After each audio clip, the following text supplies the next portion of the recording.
Seekers of the unknown, unite. Paranormal M is your compass in the vast landscape of the supernatural.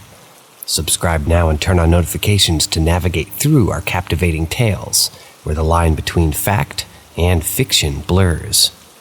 Alien sighting and reoccurring dreams. As of right now, the dreams have died down, but this is something that most people don't believe when I tell them this.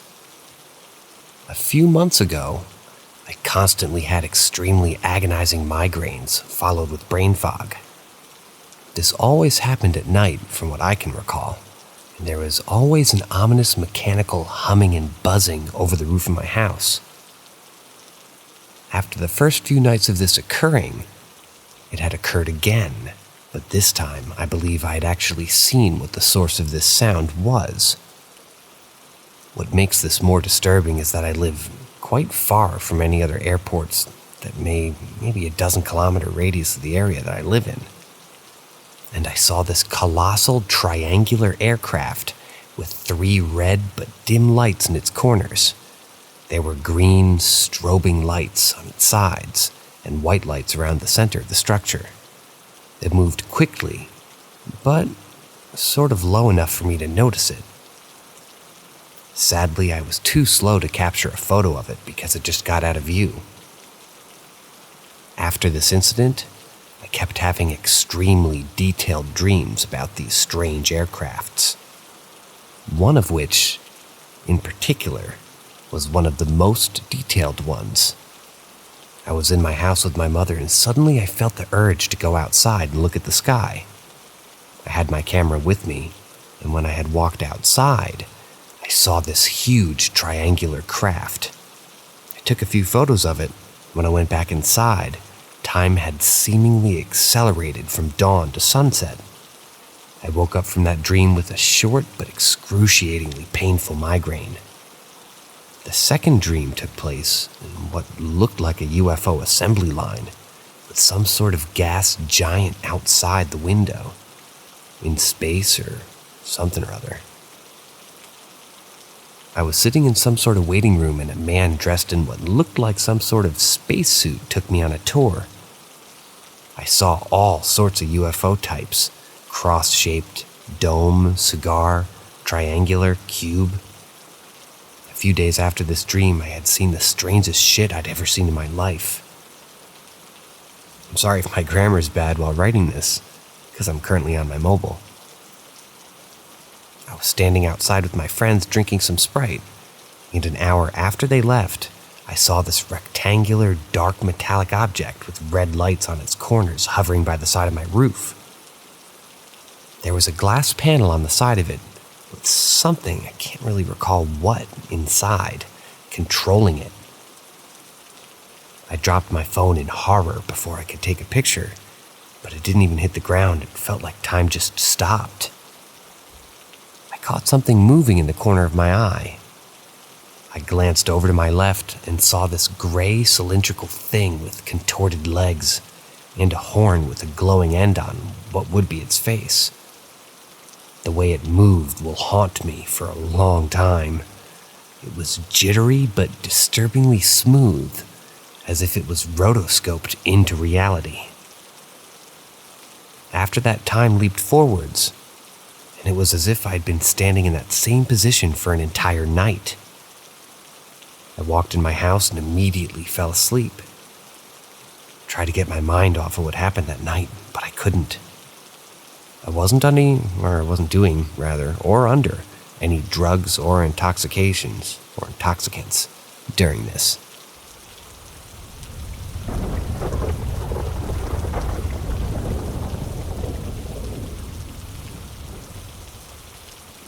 A fond memory of college. This happened to me in philosophy class, and we were actually on a related subject of casuality and persistence. I came in like usual with notes from the last lecture. Only about 15 minutes in, I noted something strange. It was the exact same lecture, word for word. It was a really small class with only majors in it. I think maybe 12 of us, max. So I stopped the class and said, "We've done this before." The professor replied, "Yeah, you sit, I talk, you write, we do it 3 times a week." And I go, "No, like we covered this yesterday." And he goes, "Well, this is similar to what we talked about yesterday, but it goes further." And I say, somewhat frustrated now, "No, we've done this before, this exact lecture. I have the notes in front of me. You're about to introduce X and his Y theory." Too long ago, I don't really remember the actual content, so for now, X and Y. The professor's mocking tone and smile instantly faded as I brought the notes up to his podium, and he said, "Okay then, lead the class." So I did. I even put the diagrams that he was going to show on the board. At the end, I asked him, "Is that about it?" And he said, "Yeah, I'll go into more detail, but that's exactly right." I thought everyone was playing a joke on me. As I went through the lecture, everyone was laughing. Granted, I'm somewhat of a comedian when I lecture or dictate. But they were also diligently copying down notes. I was in disbelief. I kept looking over to my best friend, who was literally on the floor cracking up because he couldn't believe what was happening. He and I were thick as thieves into paranormal stuff like this, whilst everyone else in the department started out as a non-believer. And to the professor, who would nod back, "Yes, you're doing well, keep going." At the end of the class, the professor came up to me and asked if I had somehow gotten the notes from his computer, or if the class was following the same direction as the time that he taught it. Like I got the notes from a previous student, which he actively tried to avoid by changing his material every term. I said, "No, man, I literally sat down yesterday at this lecture and took notes, came back today, and it's like everybody forgot yesterday happened at all." He looked at me with a deep concern for a moment and laughed and said, "Well, shit looks like I have some more research to do." He was firmly against paranormal stuff like time travel, but this one event was enough to break his whole worldview. And that's the story of how I turned a philosophy class full of skeptics and a skeptical professor into believers. Well, maybe not all believers, but none of them were adamant against the paranormal after that. I would bring other crazy stuff up to my roommate, who was also there at the time, and he would reply, "You know, 3 weeks ago, I would have told you that was bullshit. But I kind of believed it was bullshit too, but now I don't fucking know anymore, so I'm just gonna say fucking bullshit. Please don't make me think about it."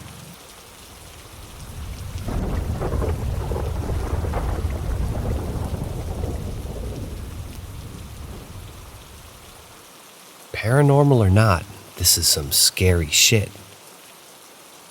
I grew up in a house built back in 1959 or 1960. My parents picked it up in 1995, where they lived for a full year before adopting me in 96. There's no public information on who owned the home before my parents moved in, but the 35 to 36 period of time before they bought it lends itself to having at least 1 or 2 previous owners. My parents never talked about who they bought it from. So anyway, as a kid, I was pretty adventurous. I would go exploring in the attic and even found a secondary attic not connected to the main one, accessible only through a hatch in the spare bedroom. Never really went up there because there wasn't anything interesting. Or so I think. Maybe I'll revisit it next time I'm around. The one place I didn't venture, however, was the crawl space. We have a finished basement with the door leading to the crawl space, which is about 4-ish feet tall, and I'm 5'11" and I have to crouch like Master Chief to walk around. Now, I already didn't like the basement very much, and I absolutely hated being down there alone at night. Straight up bolted upstairs when I had to turn the lights off, and I'd just crash for the night. Both the dog and I had, I guess, the same time. My new one aren't or wasn't a huge fan of it either. I rarely catch them alone down there. But one day, I was feeling ballsy, I guess, and I just decided to go exploring when I got home from grade school before my parents got home from work. I opened up the door into the crawl space, and my dog Travis waited anxiously for me at the entrance. Neither him nor my current dog Rico ever went in there, and even went near that door. Well, I made my way towards the back of the then gravel-laid flooring, past all the storage bins my parents had placed in there, and rounded a corner by a moderately sized sinkhole. The gravel was lower there for some reason. What I found was a chair and a mattress pad with a blanket folded up at its foot, like one might find at a PADS facility. I noped the fuck out of there and shut the door. When my mom got home, I told her about it, so she went in, not believing me, and upon exiting, looked as bewildered as I. When Dad got home, he did the same. I asked them if they knew anything about it, and they just said they'd never seen anything like that before, that they didn't know how they even got there, and that they had admittedly not been back to that part of the crawl space in years. They removed the items and never spoke of it again. There was also a Bible, Protestant I believe, which was obviously not my parents' as they're Catholic, sitting on the chair. And now that I think about it, not uncommon for homeless people to find comfort in religion, but hey, maybe the squatter heard some spooky shit. Now, that's all verifiable fact. What follows are my personal experiences that my parents, and will probably continue, to vehemently deny. Growing up, I had often noticed some weird things, object in my room moving from the place that I'd left them. I figured my parents just lied when they said they hadn't gone into my room and moved anything, which is fair enough. Stranger, I heard shuffling coming from the kitchen, which I chalked up to my dog, until he had passed and I continued to hear it from time to time. I would hear cabinet doors opening with a distinctive magnetic click and a creaking of the hinges swinging open slowly. I heard plates rattle or slide. I figured maybe one of the parents were up and moving around getting a snack and such. Only I'm a night owl, and I would just stay up far later than my parents, reading in my room at the end of the upstairs hallway. Their room was right by the wooden stairs. Now for the, in my opinion, freakiest part. That hallway creaks under the weight of a human walking on it, and I, of course, had learned to navigate it without the creaks. But the sound of my mother or father walking down it was undeniable. The stairs were even more challenging, as I'd have to get out on all fours and equally distribute my weight for them not to creak. While during the silent hours of the night, when I was up far past when I should have gone to bed, and when my parents had already been asleep for hours, I would hear that rustling, those hinges open, those plates slide, but never the fridge open, strangely enough. And even more scary, though, were the footsteps in the hallway. I would hear the distinct sound of someone walking with shoes or boots on wooden floorboards, but the boards wouldn't creak. Granted, my room is at the end of a hallway next to the bathroom. I would often explain it away as my mom or dad coming down to use the bathroom late at night, which sometimes it was as the light would turn on. I'd hear them use the bathroom and flush, and the light would go off, and I'd hear them return to their room. Only sometimes the light wouldn't go on. The footsteps would stop at my door, and sometimes I'd even hear the slightest rattle of the knob being touched, but never twisted nor opened. I'd become hyper-aware, my heart racing and my hair standing on end. In those cases, I'd never hear footsteps return to my parents' end of the hallway.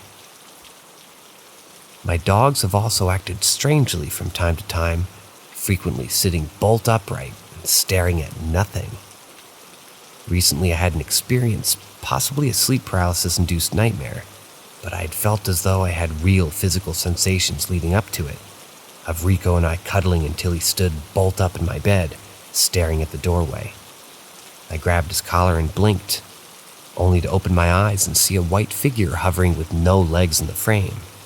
He got anxious and began to try to escape my grasp. And as I blinked again, the figure began to float toward me. I decided I wasn't going to take him down with me, so I just let him go, and he sprinted out of the room. I blink again, and I see nothing but a misty white, unidentifiable face. At which point I clamped my eyes shut. I feel my face turn to ice as I black out, waking up hours later in the late morning after the sun had already risen. The only other memorable occurrences I have was in the basement, and this time with me fully awake. I had brought my electric bass and its tripod into the basement with me to play while I was bored. It was mid-afternoon with nobody else downstairs, not even my dog. I was sitting on a chair on the other side of the room watching TV when, out of nowhere, the tripod, bass and all, simply fell over, like someone had strongly tapped the head of the bass on the side. Being accustomed to all sorts of weird shit happening, I simply walked over, stood it back up, and said aloud, "You can fuck with me all you want, but do not touch my instruments, you got it?" Never before, nor since, have I had any problems with my instruments.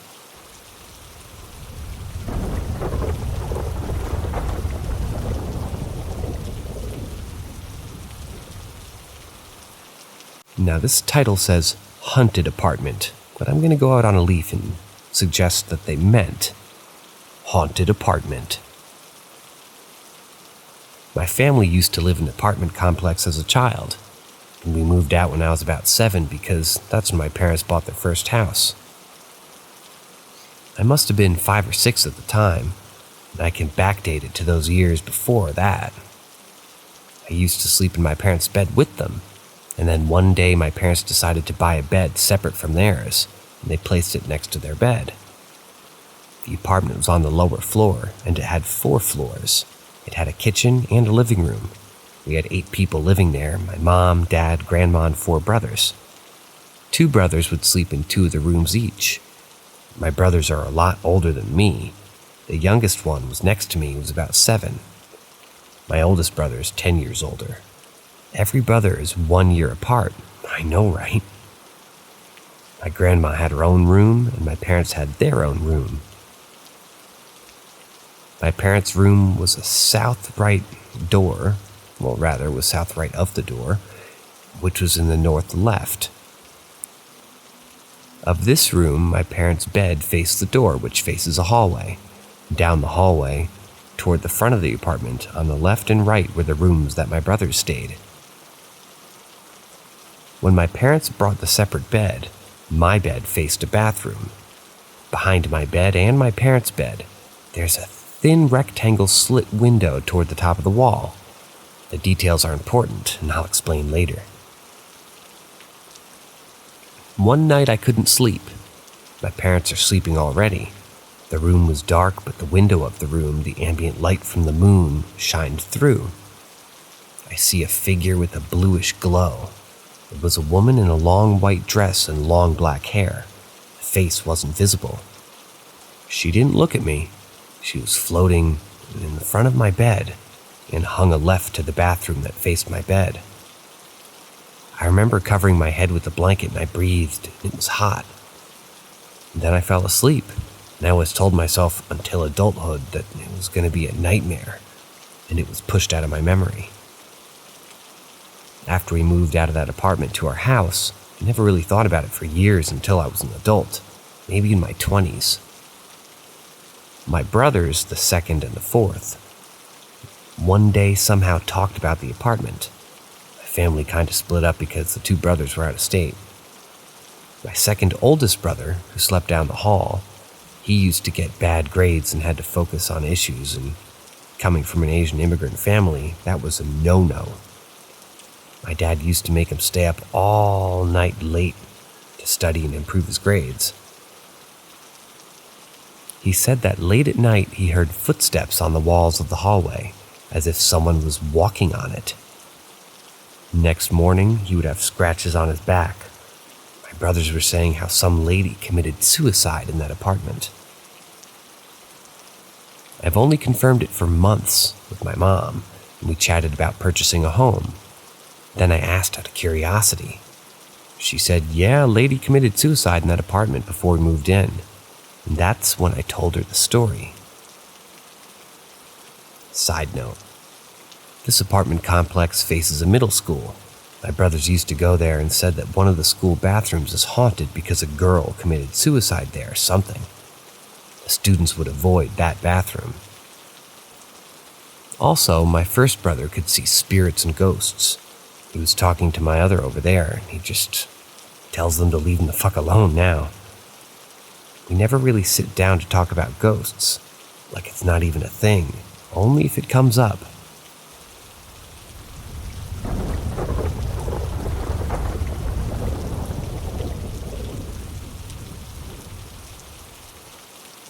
My person story.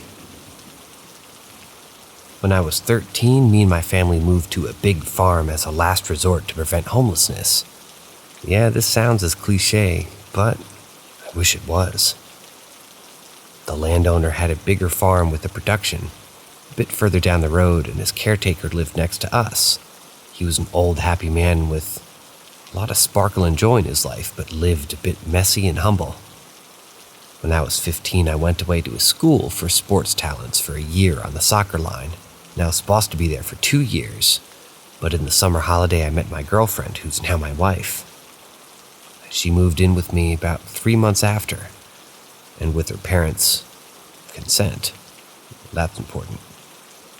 A while later, the caretaker unfortunately died. I never found out how, but that's not important either.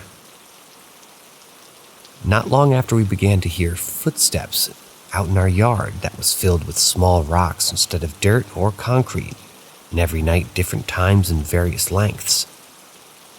Then it became footsteps and whistles, both from the yard, but also from inside the house. The real haunting began where this entity became physical and turned on lights and other electronics.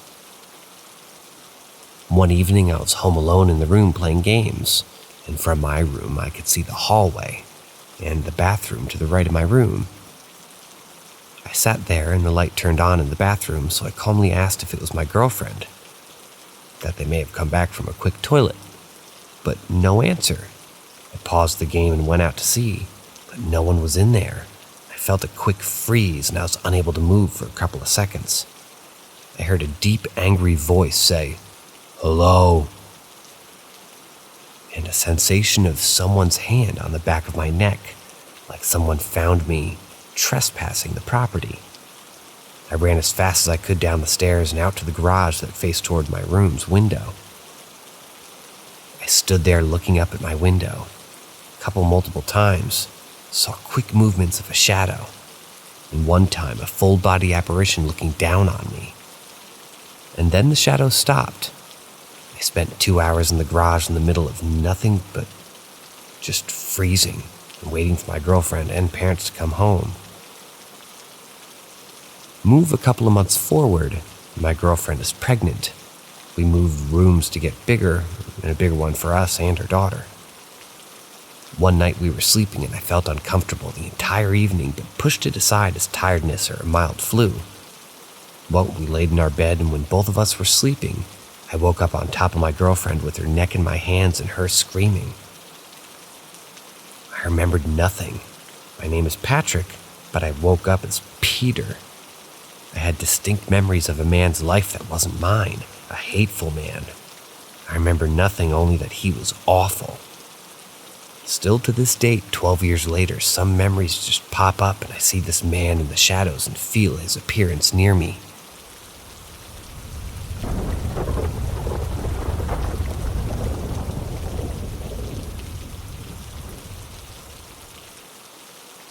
I have 3 stories to give to you guys. About 6 years ago, me and my family was living on a farm in Denmark. We only had one neighbor, an old man who took care of our garden. He had this really old song that he liked to whistle when he was working around his house or the garden. Well, one day, he was dead by old age in his living room, Time went on, and after 3 or 4 weeks, we began to notice the sound of gravel getting stepped on in our driveway. But nothing was there. And we had these automatic light sensors. And slowly, his freaking whistling came out from the fucking darkness. And it went on like 3 times a week in the night.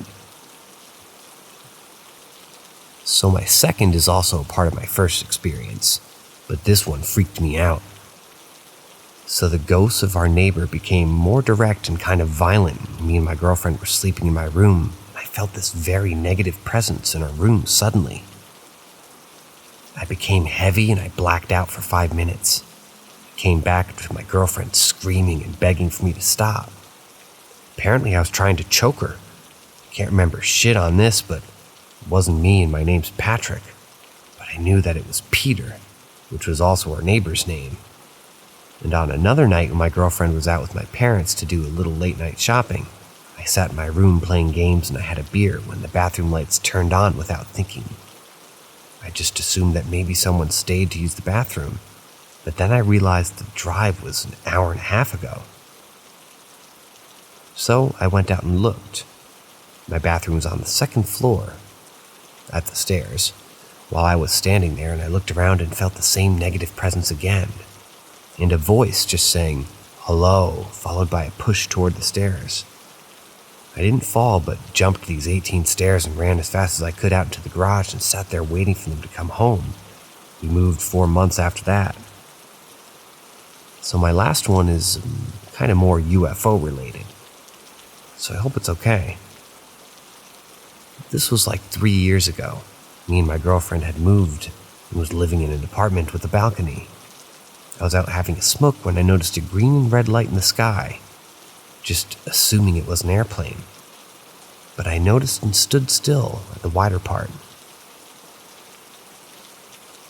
And suddenly, they just shot away from each other and then went back together again in what seems like 50 to 100 meters apart while circulating each other.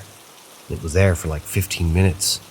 None of my camera equipment could even capture it. I think one of those stories was a repeat or a retelling of the other story. But I, the narrator, reads on.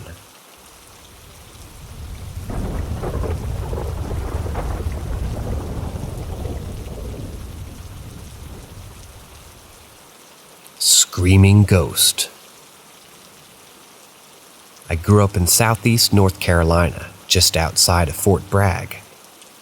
The summer after 6th grade, we were visiting my aunt who lived in a small single-family home in a neighborhood called Erin Lakes West. That day, another house in the neighborhood caught fire, and the fire department was called to put out the blaze. Like all curious kids, my brother, sister, and cousins, all under the age of 15, decided that we would go check out the fire and see the firemen in action. My brother, sister, and oldest cousin got a head start, and I was asked to take my younger cousin with me. As we walked along the main road in the neighborhood, which ran alongside of the lake, I heard a girl scream. The area between the road and the lake was about an acre of wooded land, which was unkept and full of weeds, trees, and underbrush. Upon hearing the scream, I immediately began moving in the direction of the noise. I began calling for the girl, but received no response.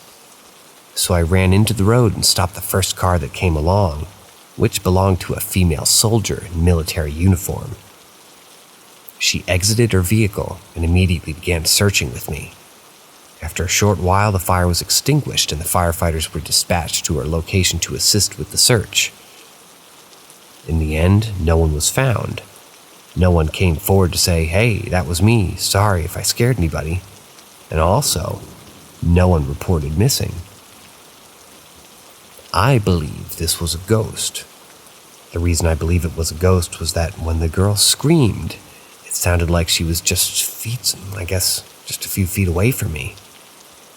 I would move in that direction, and when I got there, no girl. No more screams. These weren't playful screams either. These were screams of someone being attacked. Still gives me goosebumps 30 years later.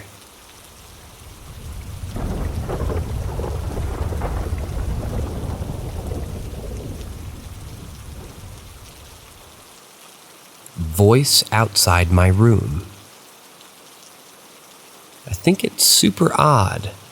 Something similar happened yesterday. So when I was in high school a few years ago, I was asleep in bed on a weekend.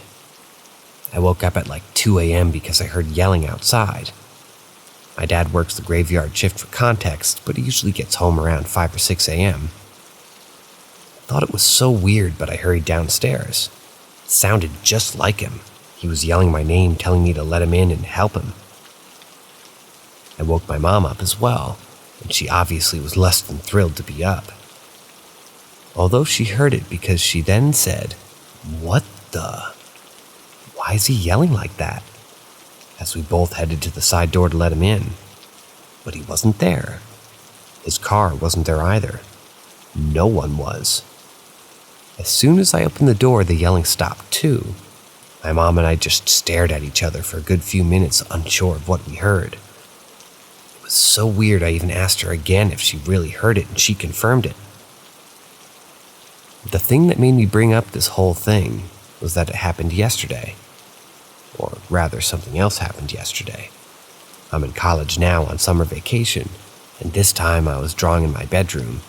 And I should mention that right now my mother is visiting family on the other side of the country, so I'm home alone at this time. It was around 10:40 when I heard the same thing, except it was my mom's voice.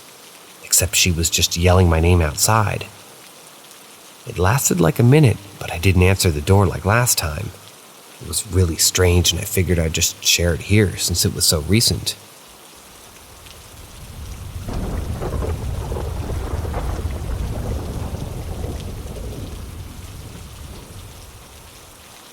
Some weird stuff is happening in my home. Any help would be greatly appreciated. So about 2 years ago, Memorial Day of 2021, I was out on an Airbnb with some friends in Iowa. On that trip, I was sitting in a hot tub at night, and I saw as vividly as the person sitting right next to me, an old bald man in a button-up, standing underneath the deck. And he was just looking at us. I asked the 6 people I was with if they could see him, as I was shocked, and they each said no. I freaked out and sprinted inside. They all thought I was crazy. So did I. Until I saw him briefly near the woods by the house a couple of hours later. I haven't seen him since, but some weird shit has been happening. Shortly after that trip, I had a jar of olives that somehow lost all of their juice overnight. I enjoy the occasional martini, which is why I noticed. And there was also a morning where my bathroom sink was running when I woke up. The sink that was running was the faucet that I never turn on in a double vanity in the apartment. Shortly after my wife and I moved apartments, nothing to do with that, just so happened to move. Nothing out of the ordinary happened for about 8 months. Then one night a glass on her nightstand started spinning like someone had knocked into it or spun it. I tried to recreate it with pillows, knocking into it, bumping it, etc., but couldn't recreate it. Moved again. Again, just moving into our new home about a month ago. Within the first week of moving, had a spoon knocked off the counter. Tonight, had the weirdest experience apart from the ghosts that I saw this far. Was on our back deck, and our basement light turned on by itself. This light is only able to turn on by one switch, and it's not on a timer. After confirming that there was no way me and my wife could have turned it on, I started to clear our house to make sure that, no one was in it. When I got into our garage, I was looking at my wife's trunk, closed the door, turned on my car to look in the window, and my car alarm went off. I was still about 5 feet away from it, and there were no loud noises, and my keys were upstairs. My alarm has never gone off ever, let alone without anything causing it. At this point, I'm freaked out beyond belief. If anyone has any idea on what this could be or how to deal with it, I'd be extremely appreciative. It feels like whatever this is following me, as I've had very few experiences like this to the point in my life outside of the occasional bump in the attic when I was younger. Moving is definitely not an option, as I'm in my dream home and I just purchased it.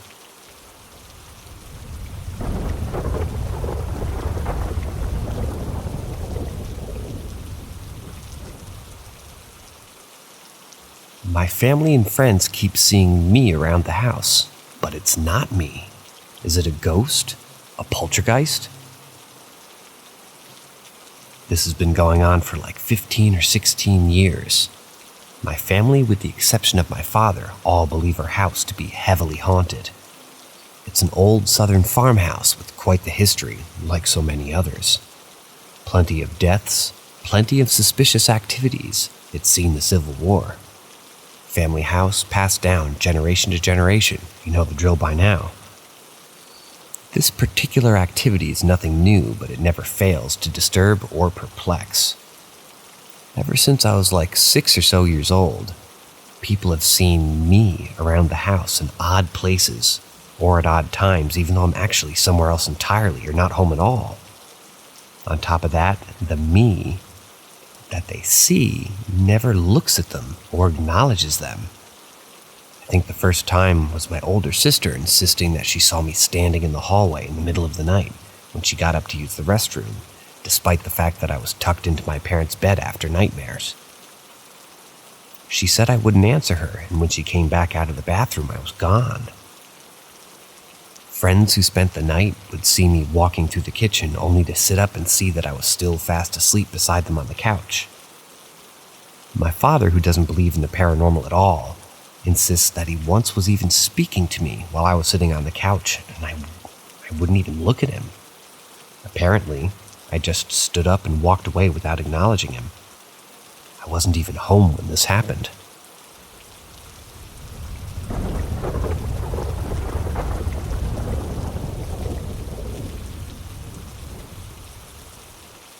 Questions and stories about my house's ghost. My house is haunted by what we believe is an 8 to 10-year-old boy who wears old-fashioned clothing and a cap that my nan says because he likes to look at himself in her mirror. And when he's close enough to an old cigar-like smell appears, he doesn't like anything to do with the monarchy or politics. When we were watching the Queen's funeral, we think that he's glitching the TV and he doesn't like that my Paddington Bear figure I had was standing on my wardrobe, and he always used to turn it around or make it flat on its back, until one day he threw it, so we came up to the compromise of having Paddington face down. He always used to turn around, my granddad's Winston Churchill statue. He used to take my clothes, and I had a pair of jungle animal pants that went missing for a year, and then just showed up neatly folded on my shelf. We don't know much about that little boy, but he's been here for a long time, I'd say 25 plus years, because he's been here since my nan bought the house. And if I had to guess, maybe World War I or World War II time? My area was heavily bombed and my neighboring streets were flattened. Is there any way I can find out more about him? How can I make sure he's happy in this house? Do you think his parents or family will also be here? I think he's all alone because he's so young.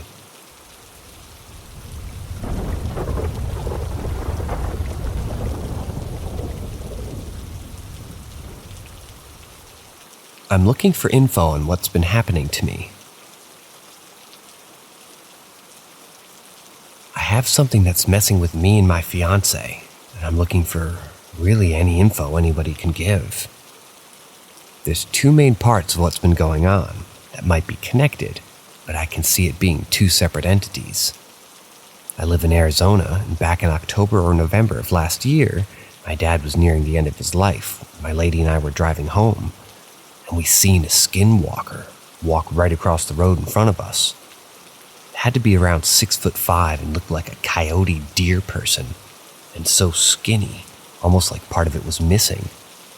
Because the only way I can describe it is that it was on 2 feet then dropped to all 4. It was such an intimidating feeling, and we both felt it. And what we seen for a minute before asking each other if we had seen it, About a week later, I was home early from work and I was folding clothes with the bedroom door open. And I and our 4 dogs distinctly heard my fiance's voice call out, "Babe, I'm home," and the door close. Me and the dogs all ran to the living room, but she wasn't there. Her car wasn't in the garage, but I know I wasn't crazy because all 4 dogs are looking at me confused and looking for their mom. I call her and she's coincidentally passing the spot that we seen it. Fast forward to December. My dad's body was shutting down from cancer, and the week before he passed, we seen the skinwalker the second time, same spot. Same walk, same appearance. My dad passed away on Christmas, and I feel like I should include that we think his spirit came and visited for the next few days after. Just a peaceful feeling. I have his recliner, and it was like someone was sitting on it. The coffee pot jumped on the counter, footsteps, whiffs of his aftershave out of thin air, and our dogs were just watching and reacting to something that we couldn't see. I don't want to leave anything out as I have, sort of multiple working theories on what it was and why whatever it has chosen to mess with us. After that, nothing happened. No activity. January through May. May rolls around and stuff starts happening again. I'm at work and I get a call from my fiance, very concerned and asking me if I'm home because she was in the house and heard my voice call our dog's name, Scout, in a sing-songy kind of voice that I used to greet him with. All the dogs were looking for me, and we both described an uncomfortable feeling with all our hair standing up in goosebumps during each of our encounters. Since then, we've seen a shadow person watching us. Probably 10 times, scaring the dogs. Heard voices that we can't make out exactly. What are they saying? And tonight, I'm laying in bed with the TV on, looking at my phone. I see behind my phone screen in front of a TV a dark mist appeared. My dog seen it and jumped up barking at it. 20 minutes later, every smoke detector goes off in my house for about 20 or 30 seconds. Then all shut off at the same time. Checked every battery and everything's good. I want to add that we bought a 5th-wheel camper, that we lived in it for 2 years, and in May, when all this started happening, we started remodeling it to sell it. We had bought a house in November and needed the money for a trip for the first week of June. I can't say anything happened to me in the camper. We had some strange noises. In the corner of my eye, stuff sure, but never thought anything of it. My lady, on the other hand, never said me about it until just a month ago. But she said that she's seen things a few times in that camper. So like I said, I just need ideas on what and why. I just found out that we're having a baby and I don't want to have this happening. I don't know if the possible skinwalker is connected to the shadow figures and mists, and the voices, or honestly, I don't know about any of it. I will say I feel drained now, like I did when we lived in that camper. I don't know.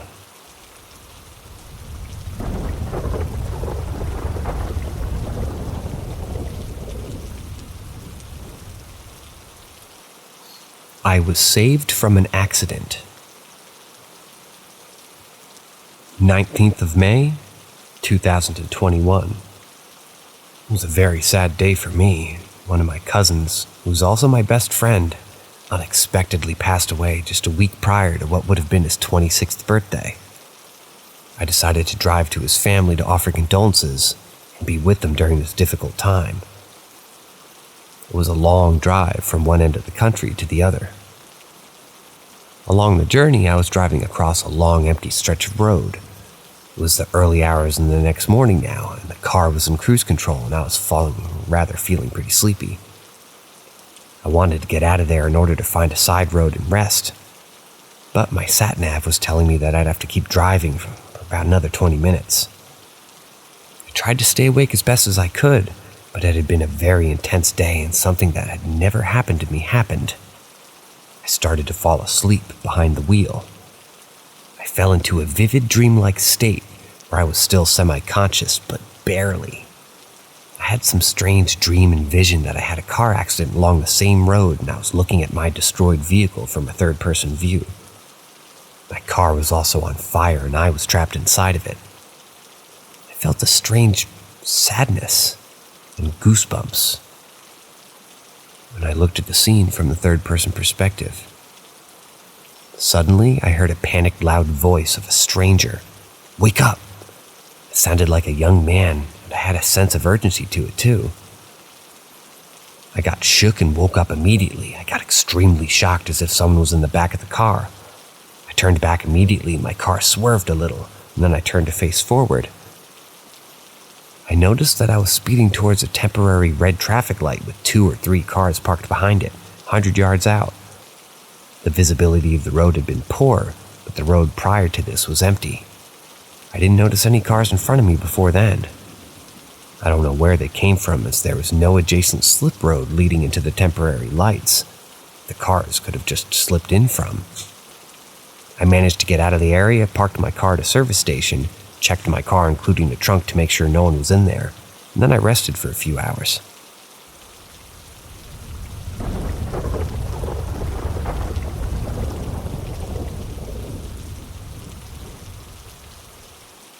I just had my first real experience, and I'm terrified.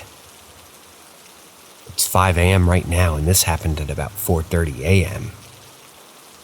I'm in bed with my boyfriend, and my dog wakes us up barking and running to the front door. We both groggily call out to her to come back, and as she came back, in the dark of the doorway, I thought I could make out the form of a child confidently strolling up to the door.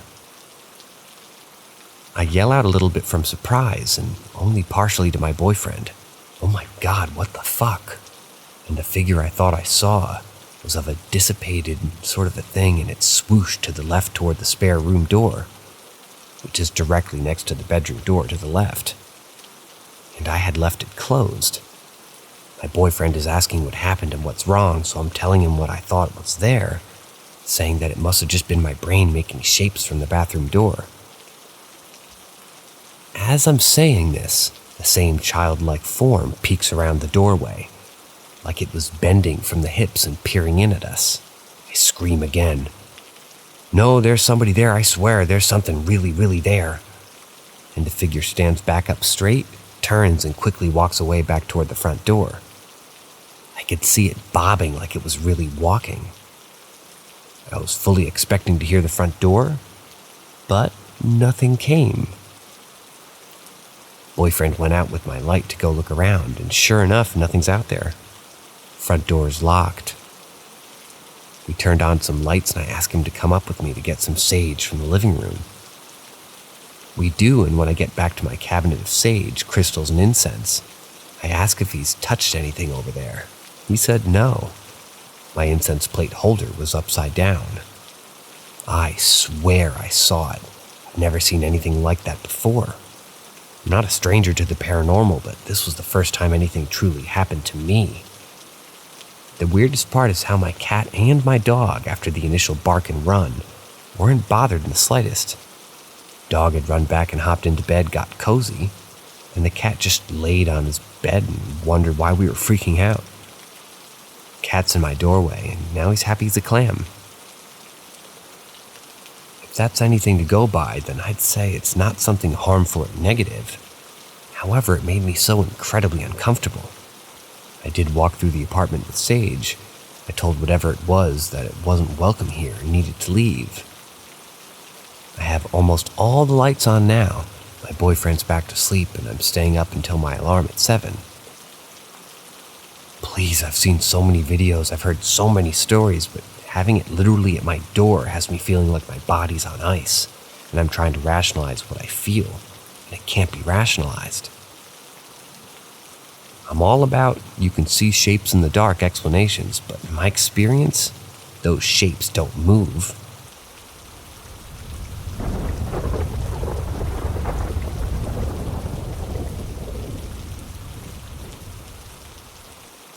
Ask Reddit. I was quite a firm unbeliever of anything ghost-related until I moved into an old 19th century converted house. It was converted into 4 flats. From the first day, I never liked going into the hallway to the point where I would walk quite quickly to the bathroom if I had to go in the middle of the night, and everyone else who came to the flat felt the same thing when they were in there. We would play poker, and the person with their back to the hallway would always be looking over his shoulder if the door was left open. We'd always have stuff move that we were sure was left in a specific place. Obviously, we just thought that we were being absent-minded, so after a month or so, electronic toys used to start going off in my son's room in the middle of the night when he wasn't staying with me. Things that aren't turned on, but that are activated by moving them or picking them up. Needless to say, I didn't like going to check on them when I did.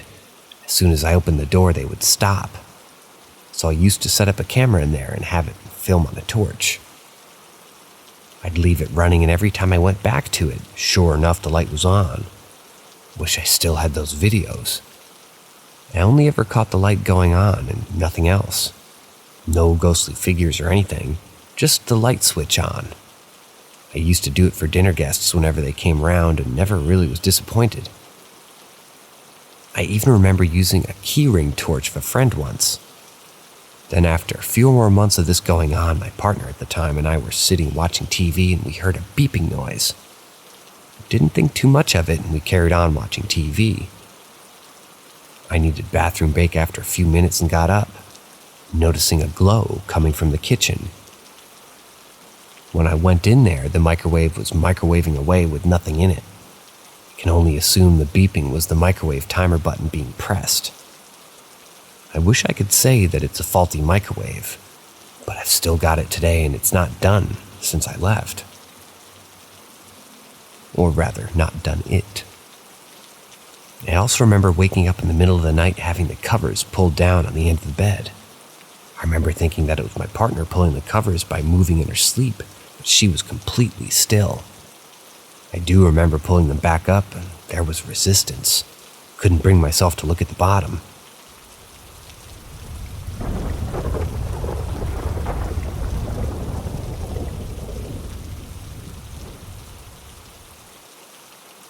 Ask Reddit.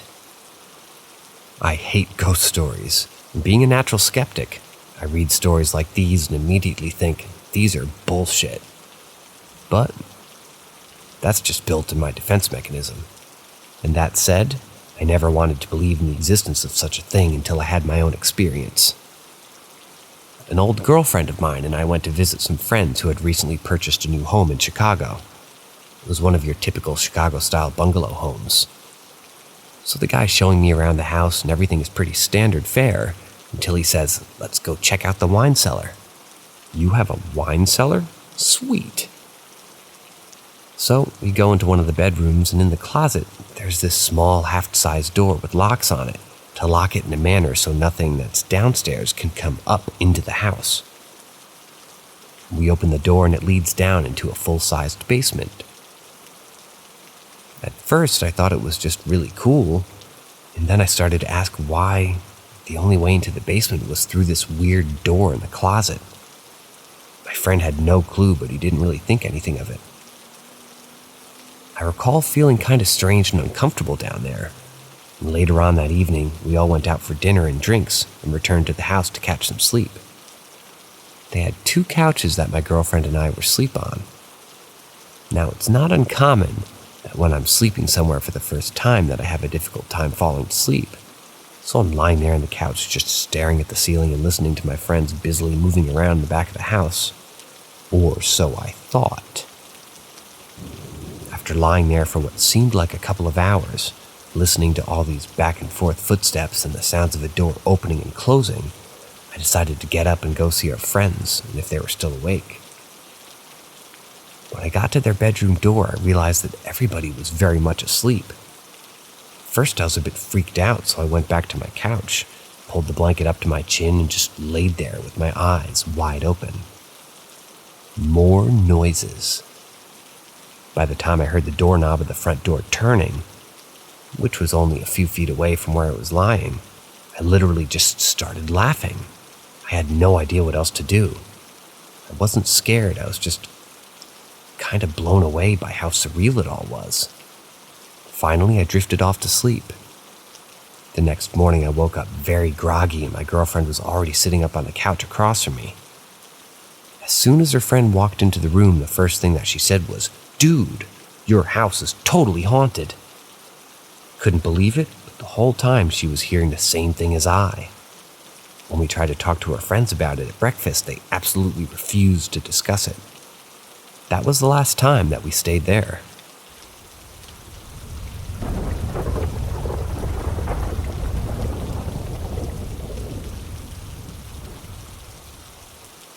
Spooky stories from my family. Story number 1. My cousin passed away from a motorcycle accident and died on impact. He passed away at 4 a.m. That same night, my mother woke up to this figure at the end of her bed. The figure had skeleton hands and was praying. A couple of hours after my family and I woke up, we received a phone call from my cousin's close family to tell us that he had passed away at 4 a.m. My mother went cold once realizing that the figure she saw had to mean something. I couldn't sleep that night because I felt like someone was watching me. Story number 2. This is a story that's not from my post. The house we grew up in was basically haunted, and the person that was affected the most was my female cousin Anne. At night, Anne's bedroom would be lit by the moonlight. This day, as Anne was falling asleep, she was woken up by the shadow underneath the moonlight. First instinct was to call for her mother, but she didn't pick up. Anne was determined to leave her room as soon as possible. As she walked away from her room, she decided to put her back against the wall and walk sideways so her back wasn't facing anybody or anything. As she started to walk, Anne felt followed and watched. Once she got to her mother's room, she explained everything. Anne's mother knew that the house had some sort of activity. Before this instance, Anne was in her bedroom. A dream catcher began to sway back and forth, with no window open or fan on. There was no way for the dream catcher to move so aggressively. Anne's mother barged in and started cursing. Although Anne had not told her mother what was happening, she knew for some reason. The dream catcher stopped moving instantly. Story number 4. Apparently we're skipping story number 3. I never met my mother's parents because I was too young to understand death. My mother never explained why I hadn't met her parents. I would sleep with my parents often because I would get scared of sleeping by myself. I randomly woke up screaming. My mother was next to me and she asked me what was going on. I told her I saw a man next to her bathroom. She asked me to describe the man. When I did, she showed me a picture of her dad and asked if it was him. The man I saw next to my mom's bathroom was her dead dad that I'd never seen before. Story number 5. Spirits. When my dad took anatomy in the 1980s, it's hard to truly really understand or see bone structure since skeletons were hard to get for school.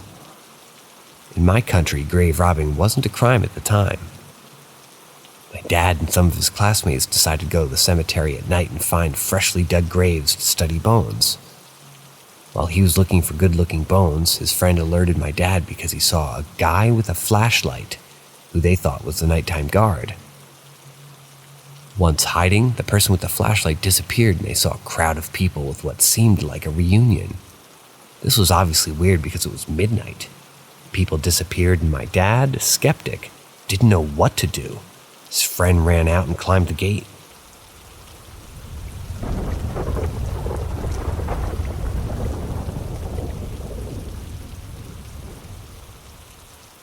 Dark, shadowy Fresno night crawlerish encounter in Denmark. I was walking home from work yesterday after dusk, yet it was still somewhat light outside, as during these times in Denmark, the light persists for quite long, and at 3 separate occasions encountered and heard something strange that I can't fully comprehend or explain logically. The first one was about a 50 centimeter tall, guesstimate, shadowy, dark bipedal figure running at a high speed away from me, which I only saw in the corner of my eye. I didn't pay much attention to it. 300 meters further, I saw what at first appeared to be a human in dark clothes walking around 20 or 30 meters in front of me. But when I took a better look, it seemed like it was just legs up to around knee height.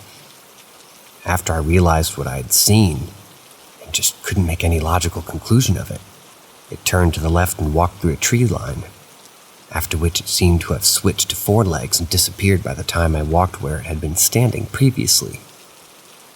What's even weirder is the fact that there's nowhere to hide in that area, and I had clear vision of where it should have gone. It even checked where it went into the tree line. It vanished. At this point, I felt eerie and creeped out, as there usually are not really many people walking around. But it happens. Though they're always sort of fully visible and they never disappear. The third time was almost at my house door, where I had heard rustling and movement in the bushes, where cats usually hide. But they don't usually make such loud noises. The thing that I saw disappears into the tree line, somewhat resembling a Fresno nightcrawler. But it had human legs and it was dark, black, and shadowy. This was the Copenhagen metropolitan area, if it helps anyhow.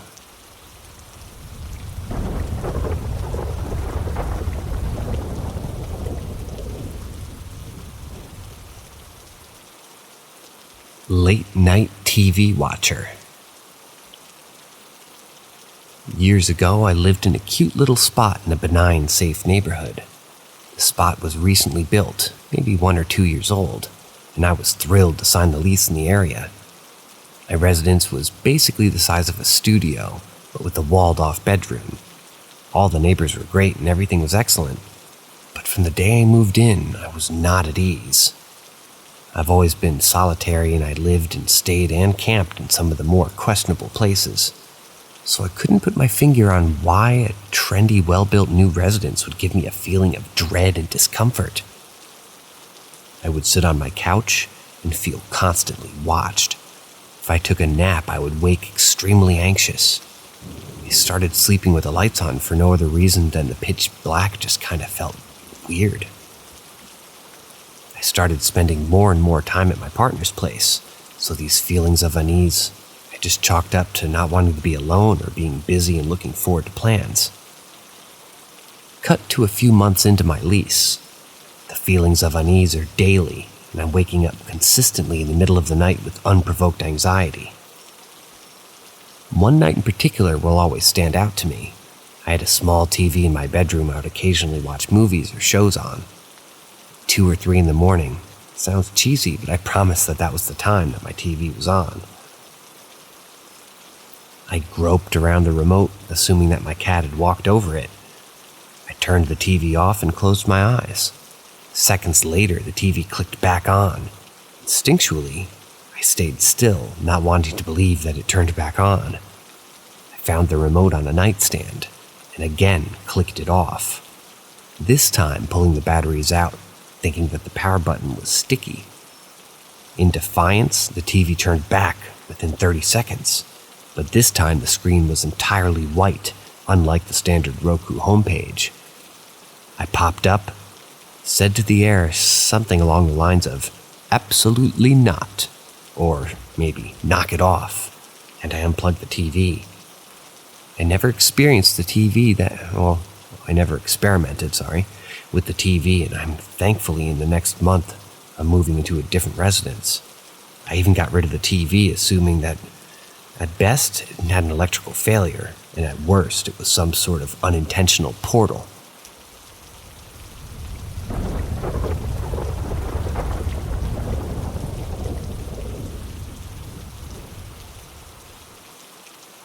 It's been 12 years, but I remember it like it was yesterday.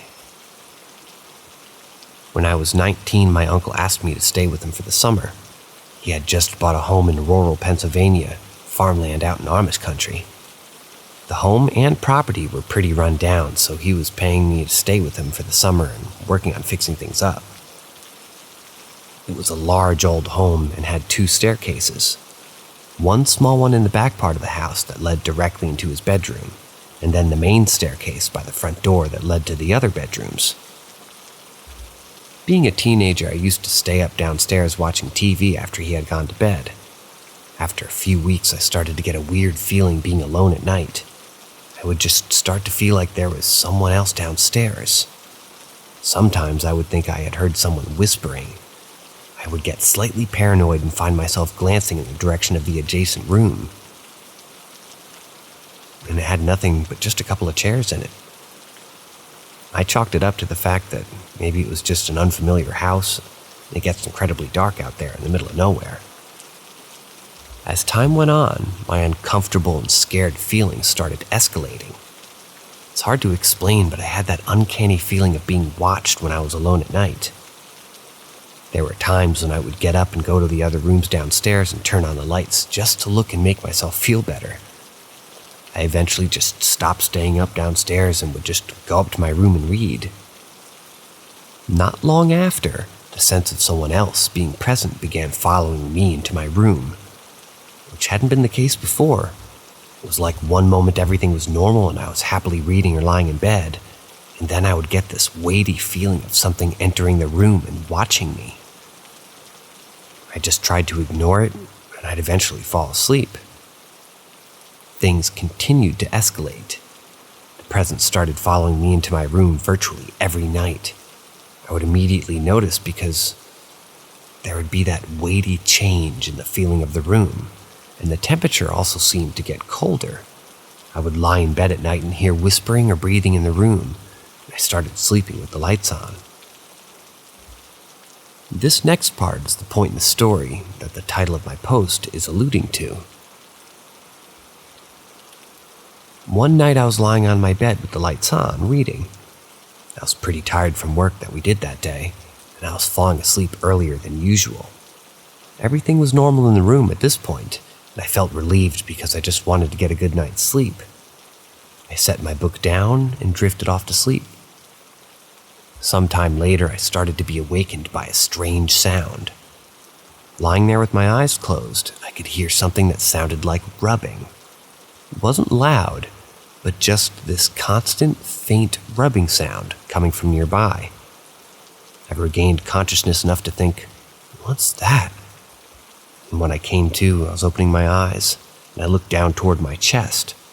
I had been sleeping on my back, and I found my left arm extended straight up into the air, reaching toward the ceiling. The rubbing sound was my own fingers. They were being played with? My fingers were being bent and manipulated, and the sound was the skin of my fingers rubbing against each other. Directly above my hand was what I can only describe as a black mist or fog, maybe 2.5 or 3 feet wide. Having just woken up, what was happening didn't really immediately register. I lay there staring at my hand and the mist for a few seconds, confused. I think this was compounded by the fact that I couldn't feel my hand, so it almost seemed like it wasn't even happening to me. Then, like a bolt of lightning, a jolt of pure terror shot through my entire body. I had never felt terror before. I had been afraid in my life, but I didn't know what terror was until this moment. I think horror movies actually do a pretty good job of recreating how it feels, with the disorienting camera angles and music, like the famous score from Psycho. I yanked my arm back and sprang back like a cornered animal sitting up at the head of the bed, my back and arms pinned up against the wall as I stared at this mist. It just slowly faded away and then it was gone. That's my experience. I didn't sleep for the rest of the night. I replayed it over and over in my head. Did that actually happen? Was I dreaming? I must have been dreaming, but I'm sitting here awake. The sheets kicked off my bed from when I sprang back. It happened so clearly. No, it was real. This really happened, but what could have it been? It couldn't have. I decided to tell my uncle the next day. I had mentioned previously that I got creeped out hanging out downstairs alone, but that was the extent. that he knew up until this point. He actually believed me, or pretended to, and said that he got weird feelings in the house at times as well. He told me that the previous owner had been an elderly man that passed away. At this point, I only had a couple more weeks left at his place before I needed to head home and get ready for the next year at college. I tried to stick it out, but after 2 entirely sleepless nights, I told him I was heading back home early and left. He ended up moving for work a couple years later. And I didn't visit him once, that house for a family Thanksgiving, but I didn't even sleep there. I know this is an incredibly long post, and if you made it this far, thank you. People who have had experiences or have knowledge on the topic, do you have any thoughts? I've never had any paranormal experiences before this. I didn't really think about ghosts or whether they were real or not. I certainly never thought that they'd be able to physically interact with me. And as you can probably guess, I'm a firm believer now, but haven't had any other experiences, and I hope not to.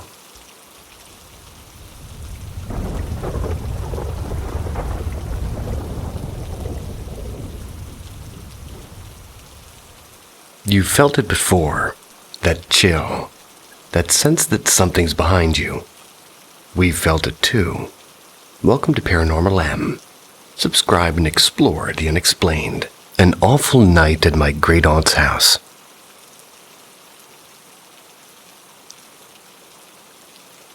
This happened in 1995.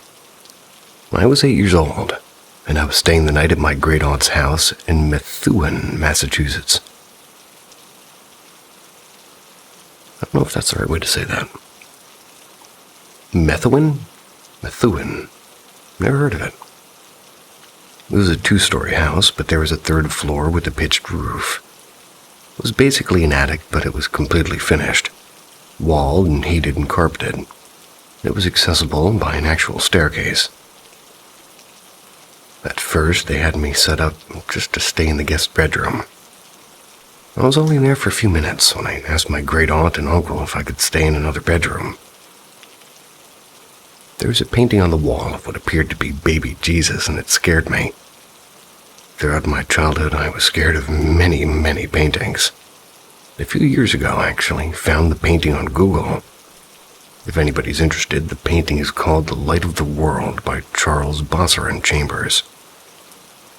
They brought me to a different bedroom, and I was fine with it, and this room happened to be the last one in the hall before the staircase that led to the 3rd floor. When it was time to call it a night, I fell asleep without any issue, and I slept for a while. In the middle of the night, however, I was woken up by a strange sound. I don't remember what time it was, but I'm about to describe it. It's kind of very strange. What woke me up was the sound of what I assumed to be a Wild West movie playing. It sounded like a fight between Native Americans and cowboys. There was a constant barrage of yip yip yip yelps and a slew of random gunshots. And it gets even more bizarre. This sound seemed to be on repeat at about 10-second intervals. I could definitely tell that it was the exact same sounds repeating themselves over and over again. Got up from the bed and opened the door, and the sound was clearly coming from the 3rd floor. I went back to bed and assumed that my great-uncle had left a TV on or something.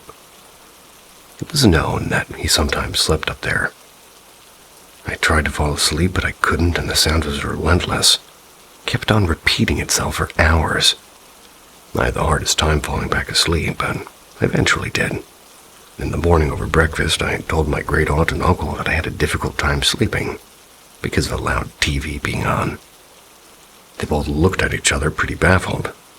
Told me they didn't have a TV on at any point during the night. When I told them that the sound had come from the 3rd floor, they once again looked surprised and told me that there was no TV on the 3rd floor. It was never brought up again.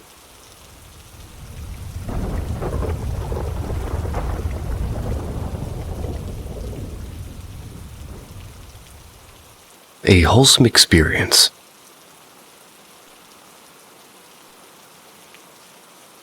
I'm going to share my most wholesome experience.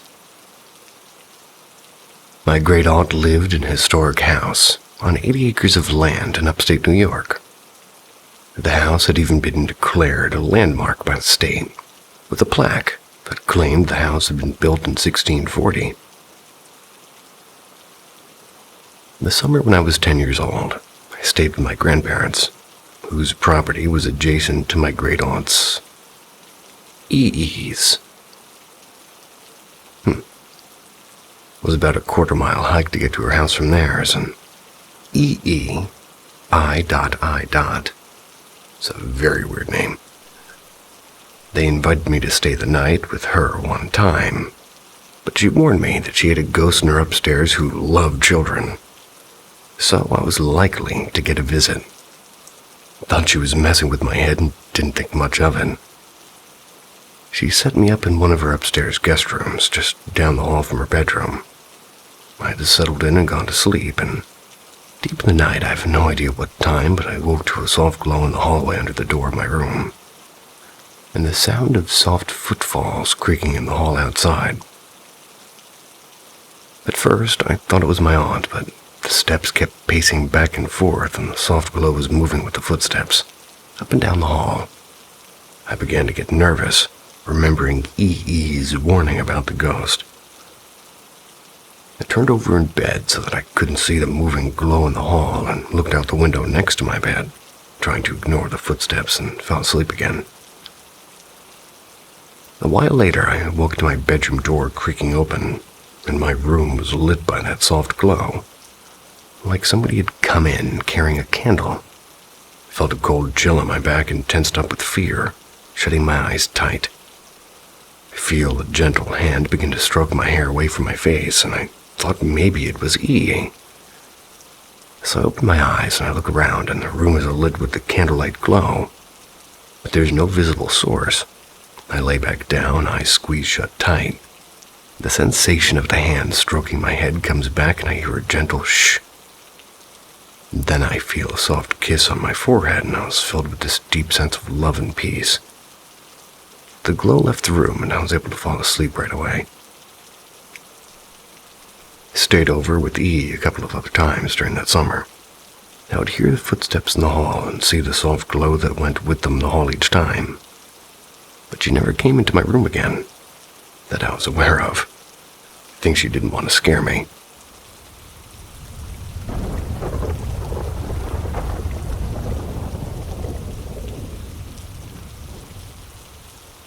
I think I'm being followed by a ghost or a spirit. Help. All caps.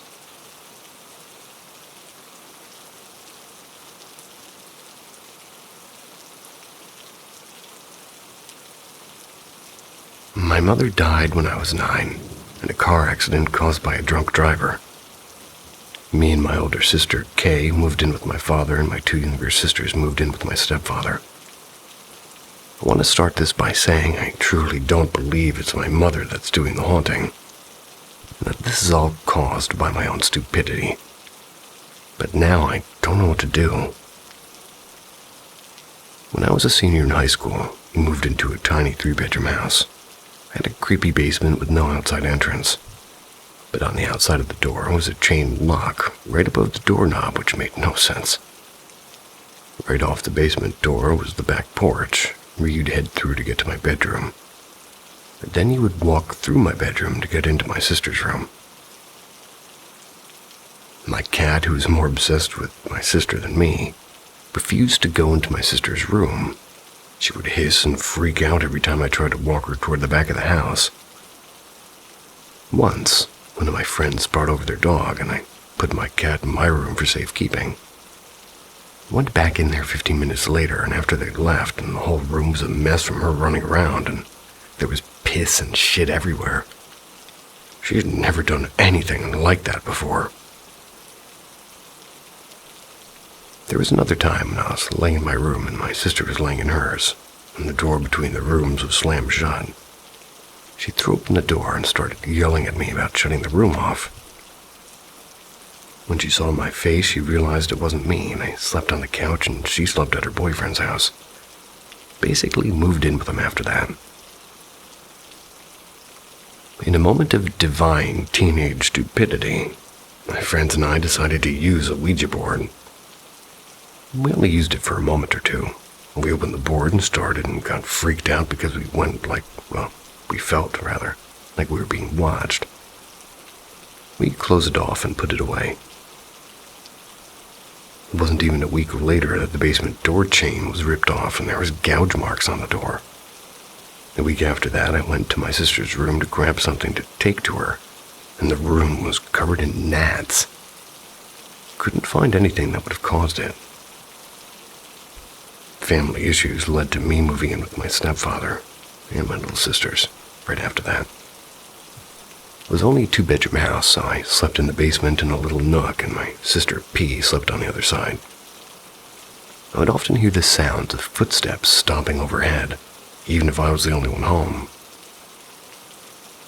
And I saw a shadowy figure standing in my dresser, and it would disappear after I turned the light on. And one night after a bonfire, my friend stayed the night, and I sat up in bed because somebody was standing at the entrance to my little nook. They were dark, and I couldn't make out any features. I watched them for a few moments, but they didn't do anything, so I shook her awake. She asked who they were and tried talking to them, but they didn't respond. So, getting freaked out, she turned on the light, and the moment she did, they were gone. We walked upstairs to find out it was almost 4 a.m., and that everyone was sleeping. Needless to say, we slept on the couch that night, and I slept on it pretty often after that.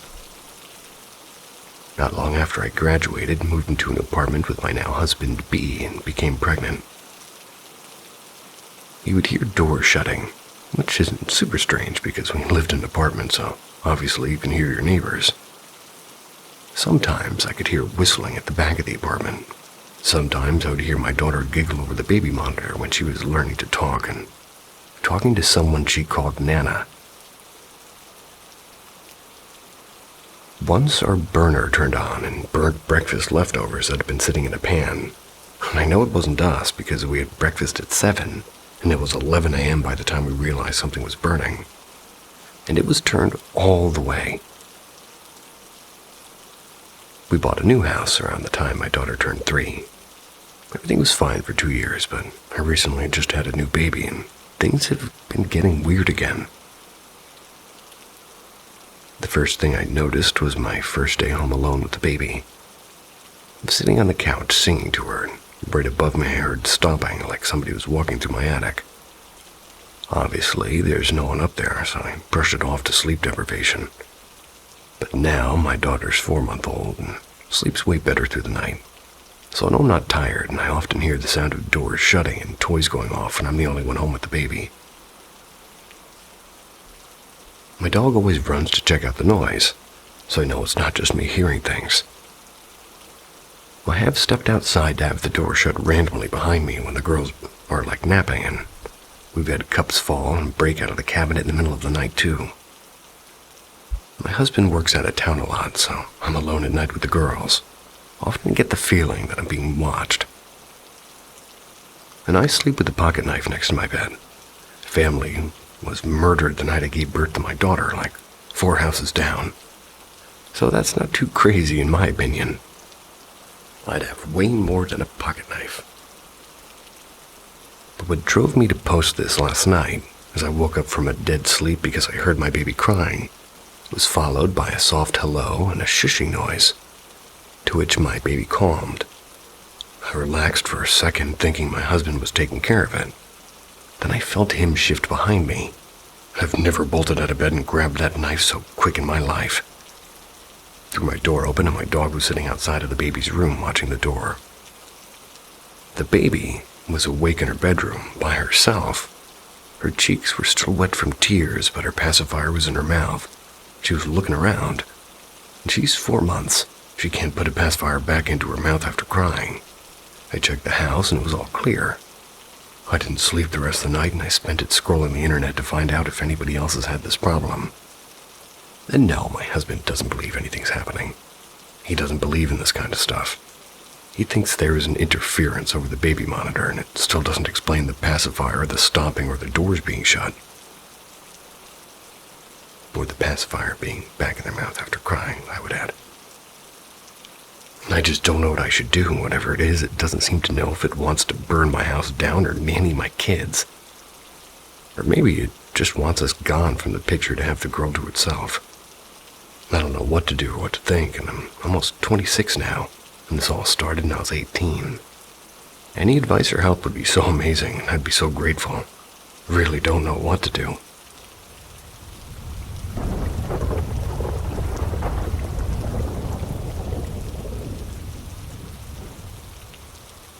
My imaginary friend might not be so imaginary.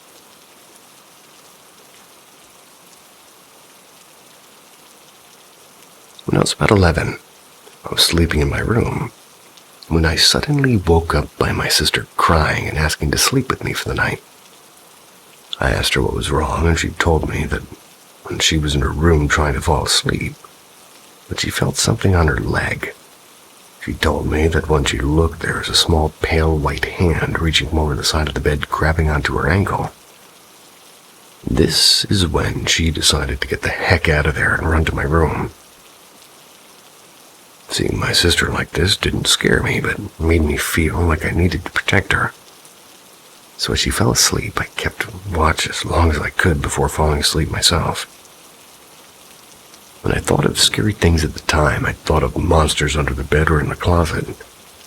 Since my bed was against the wall and I was tightly pressed against it, I decided to stare at the closet for as long as I could before falling asleep.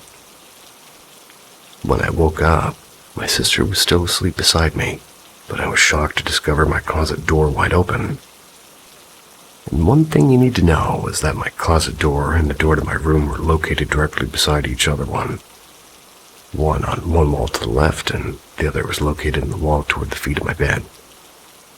This design made it so if my room door is wide open, I can't open my closet and vice versa.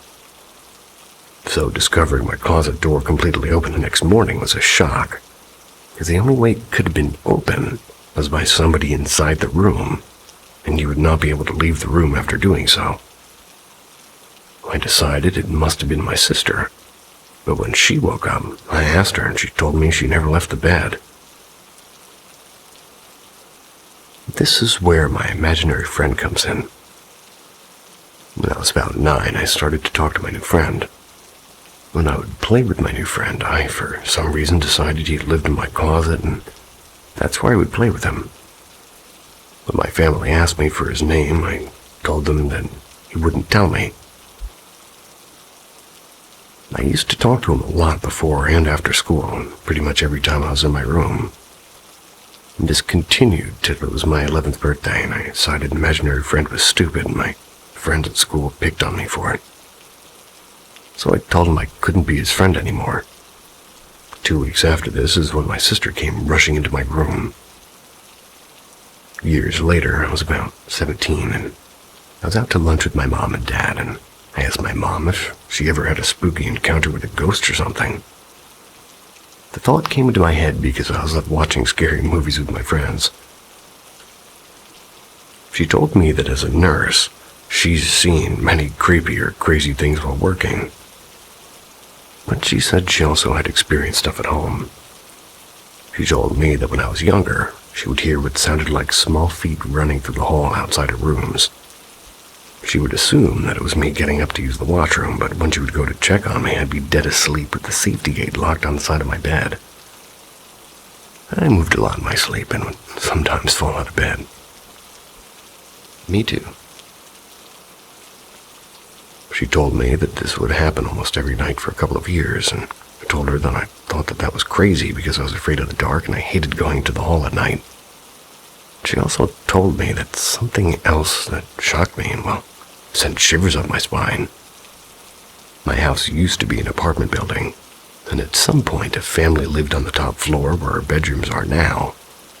And a young boy had died there, in my room, in my closet. I just felt like I had to tell somebody the story. I'd love to hear about someone else's similar stories if they have any.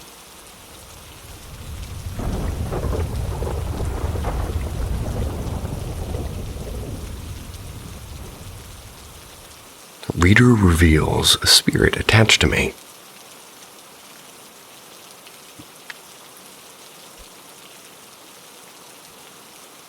However, this is not my only experience, but a recent one that freaked me out. So I recently had my mother-in-law's friend come to the house to drop some stuff off, and I briefly met this woman twice. When I finally sat down and spoke to her, she decided to sit with my great-grandmother for a few moments to catch up quickly. She was in the hospital for a perforated bowel. I feel you there, ow. She mentions that she read People, so I looked at her, and me being a semi-skeptic due to a ton of false readers, I told her to have a go at me. Her response was, "Honey, I don't force readings. They'll come to me when they please. However, your grandmother said if you're getting that SUV, take her bracelet from the rearview mirror and put it on your left wrist." Mind you, I've never sat down with this woman until today, and she knows absolutely nothing about me. Only my mother, Ziadziu. Whoa. Dziadzziu. Ziadziu. Ziadzui? Whoa. Ziadzui. And fiancé know about the car I plan to get.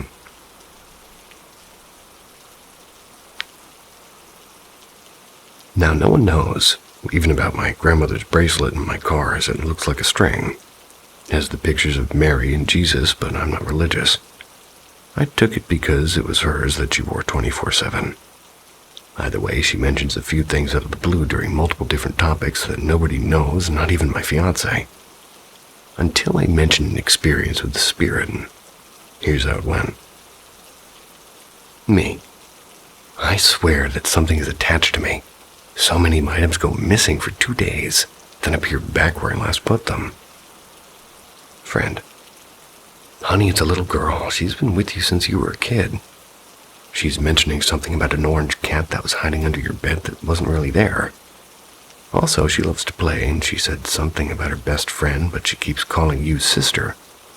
She's saying she died at 5, but she's revealing herself as 3. Me. No, I was attached to a boy, and I swear that cat was under my bed, but my mom said it was on the counter. She steals chargers and keys, right? But she hasn't stolen anything recently, correct? Yeah, I yelled at her a few weeks back because it caused an argument with me and my fiancé when I kept getting aggravated by my charger disappearing. Mind you, that shit was plugged into my car, and no one's allowed to use my car. My first car I got at 21. My mom gave it to me for free. Sue me. Talk to her. She wasn't trying to be mean. She wants to play. And since that conversation, I told her I wasn't really mad, that I was just scared that she was a demon. And as I typed this, I remember I had 2 imaginary friends. A boy and a girl. But I hated the girl because she kept moving my VHS tapes and moving my Bratz dolls a lot. The boy was relaxed and only played with me. I feel as though I sound a bit crazy, but now that I said I'm not mad, I have a feeling she's going to get active again.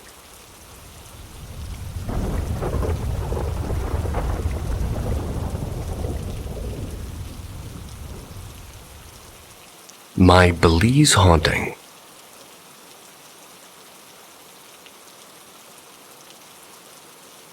I never had a story to contribute, but that changed in May of 2019.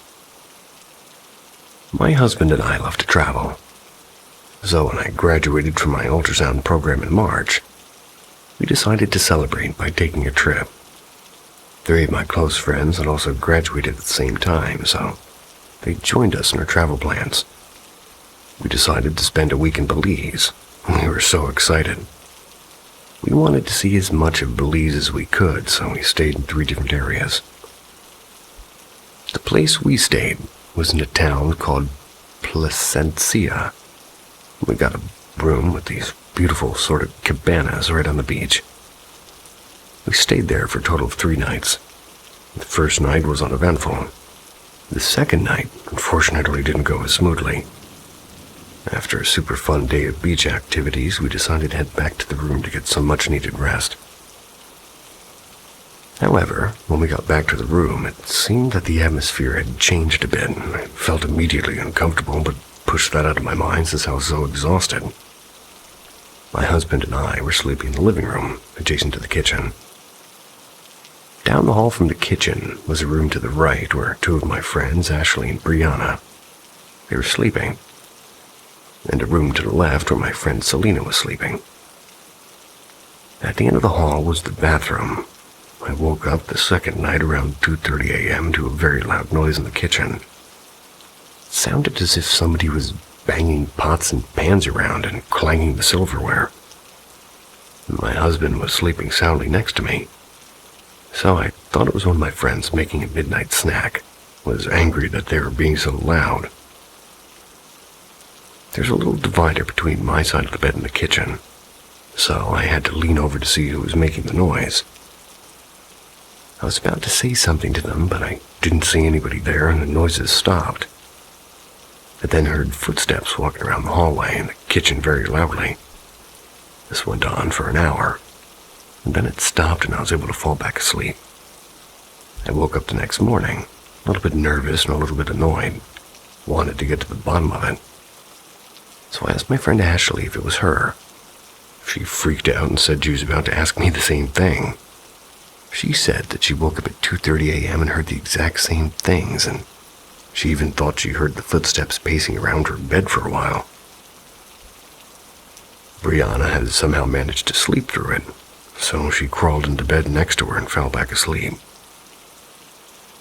She told me that she has a dream where she saw a man standing before her, wet and dripping, and she knew that he had drowned. At this point, we were hoping that Selena would say it was her, so we went to ask her about it.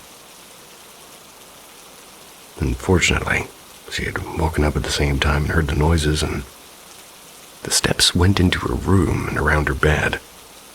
She also said that at one point, they seemed to stop at the side of her bed. She felt as if somebody was watching her.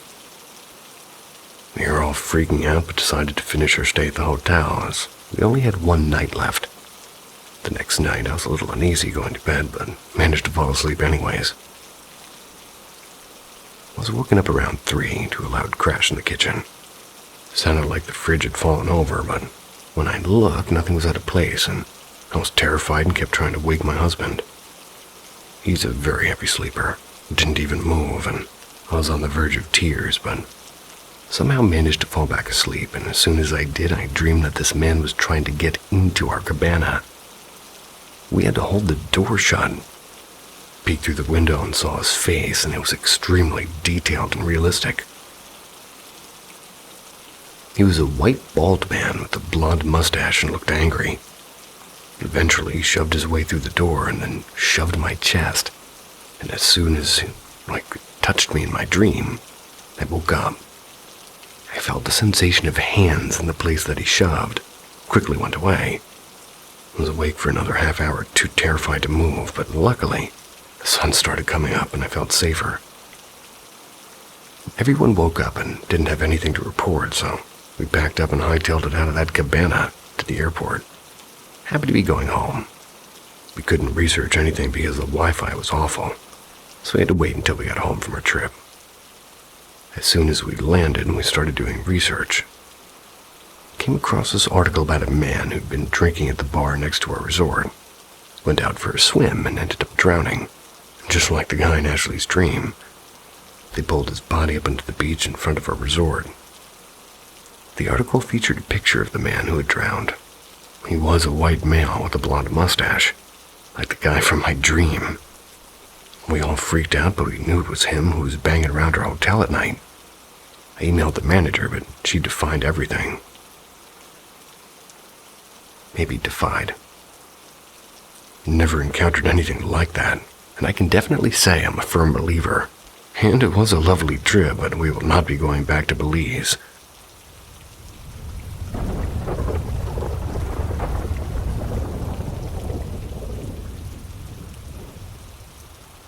What is going on?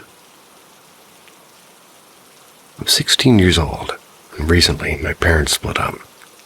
My dad rented a new house, and my mother kept the old house.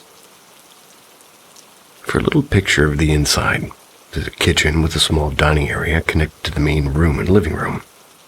The living room has 2 doors. It all started off normal.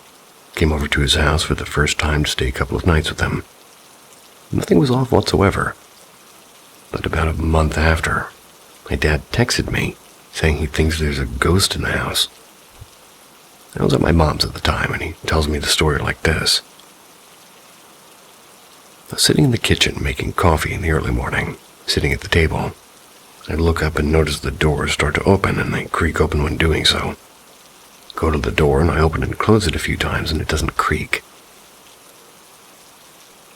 Didn't really believe it at first, but oh boy do I believe it now. I saw it happen with my own eyes the day I'd come back to my dad's. But wait, it gets a bit worse. After a month goes by, my dad has a friend over. Let's call her Olivia. Olivia and him were sitting on the couch watching TV late one night. Well, Olivia also had incidents with ghosts before.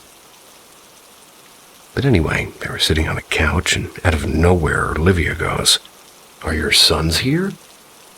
"No." Then she says, "Because I saw some sort of figure walk past the two doors." And now for the final incident.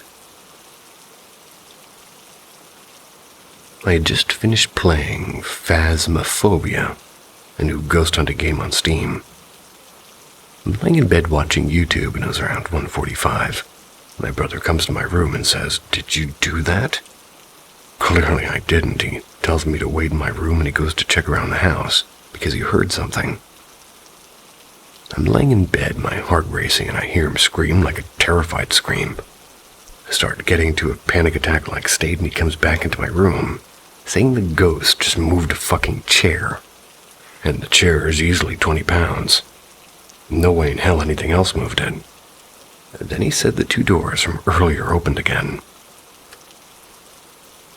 Believe it or not, the chair I've been sitting on for the past couple of years doing this job weighs maybe a pound, maybe half a pound. It's a sad, sad chair. I'm sure you can hear it making noise sometimes.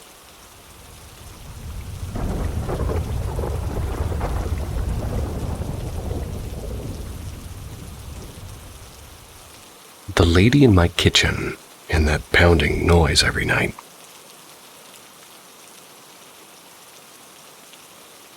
Without further ado, I suppose I should start like when I was young. I lived with my family. My parents and an older sister in a trailer home on a plot of land behind my grandparents' house, which was, no kidding, a large 2-story pink house. It was in Texas, in Galveston County to be more exact. Behind my parents' and grandparents' property was a family with their own business there, which was a large U-Haul rental place. The family that lived there was a wife, 2 daughters, and husband. I won't be naming any names except one, the husband. There was a man named Timothy Gribble. Now, Timmy here was a convicted murderer, strangled and raped 2 women, and he was given the death penalty and executed back in 2000. I lived in the trailer up until maybe 4th grade, then ended up moving to a pink house to house sit it. Since my grandparents moved to a new home for retired folks. Now I'm mainly just trying to at least place the setting. Perhaps it'll help to bring some understanding as to what I experienced over the years on these properties.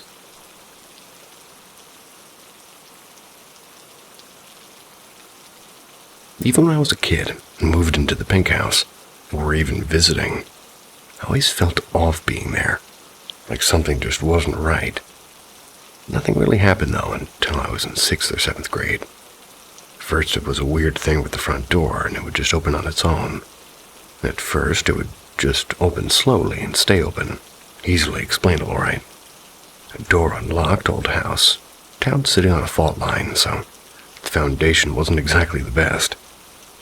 It never really weirded me out, and what was weird was one night, around 8 or 9 p.m., I'm just watching TV in the living room. The door just opened and closed itself quickly twice. Didn't creep me out right away because I figured, oh, it's just my cousin, and he said he's coming by to pick up an inhaler for my mother. They both have asthma. He was known to be a little bit of a jokester toward me, so whatever, I'll just see if it was him. I looked outside and my driveway was empty. Asked my mother if he had just came in and she said no. So I put it out of my mind and moved on. Fast forward further down the road, I laid down for bed and I started hearing a faint noise, like a hand faintly pounding on the wall or floor. From there, I would hear this every night. I disregarded it since nobody else could hear it and said I was just imagining it. It bothered me for a while, and I just accepted that it won't go away and I'll just once again move on. Figured if there's something, it's just doing its thing, and as long as it left me alone, I'd leave it alone. Then the night I actually saw something I couldn't explain, and to this day my family swears I just imagined it. It was around 3 a.m. I'm in the living room playing a video game on the TV. And I want to say this was around when Nintendo 64 was around, because I kept remembering the game Killer Instinct Gold from that night. So I go to the kitchen to get a drink, and I look across the room, and there was a figure standing there, and I froze. My dining room and kitchen is a bit large, and I'm standing at the entrance next to the staircase, looking across the dining room past the bar into the kitchen. And the figure was a woman, and she was a slim build, wearing a long nightgown, and had no head. There wasn't a bloody stump where the neck was, just there was no head, and as I said, I froze. I wasn't truly scared, just unsure how to react. Just wasn't processing what it was that I was seeing. Turned around, went back to the living room, and just sat down confused. I kept thinking about it. I kept pondering. Did I really see that, and was that real? So I got up and went back in there, and she was still there, never moved. Just standing there. I went back in and out several times, and she didn't leave. And I finally said, "Okay, you stay there. I don't care what you do." And I'm going to my room and going to sleep. No response, not even a wave and nothing. So I went to bed and laid there all night until 6 a.m., terrified, wondering what if she'd come up here into my room. Thankfully, that was the last I saw her. There were other experiences that happened in that house, and even in my old trailer home. A couple of weeks after that, we're doing some remodeling work in my room, so I wound up having to sleep a few nights in my parents' room on the floor. And as was every night, the faint pounding noise continued. Again, I would ignore it and just sleep, but that night the noise grew a little louder each time. It stayed faint, but grew slightly louder each time.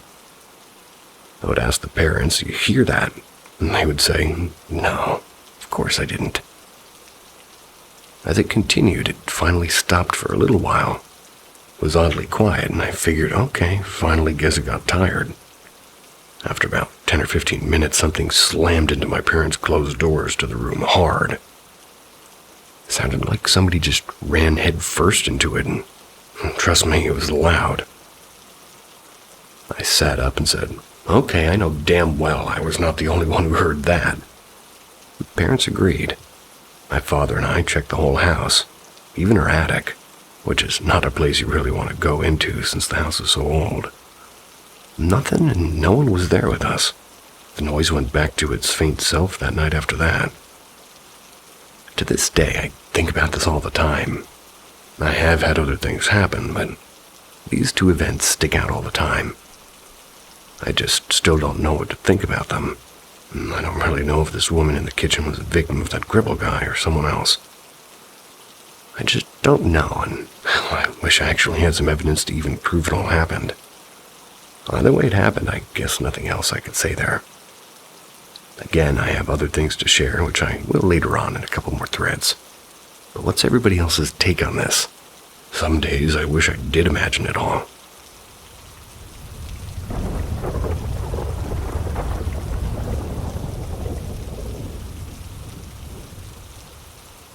Evil spirit or demonic encounter a friend had.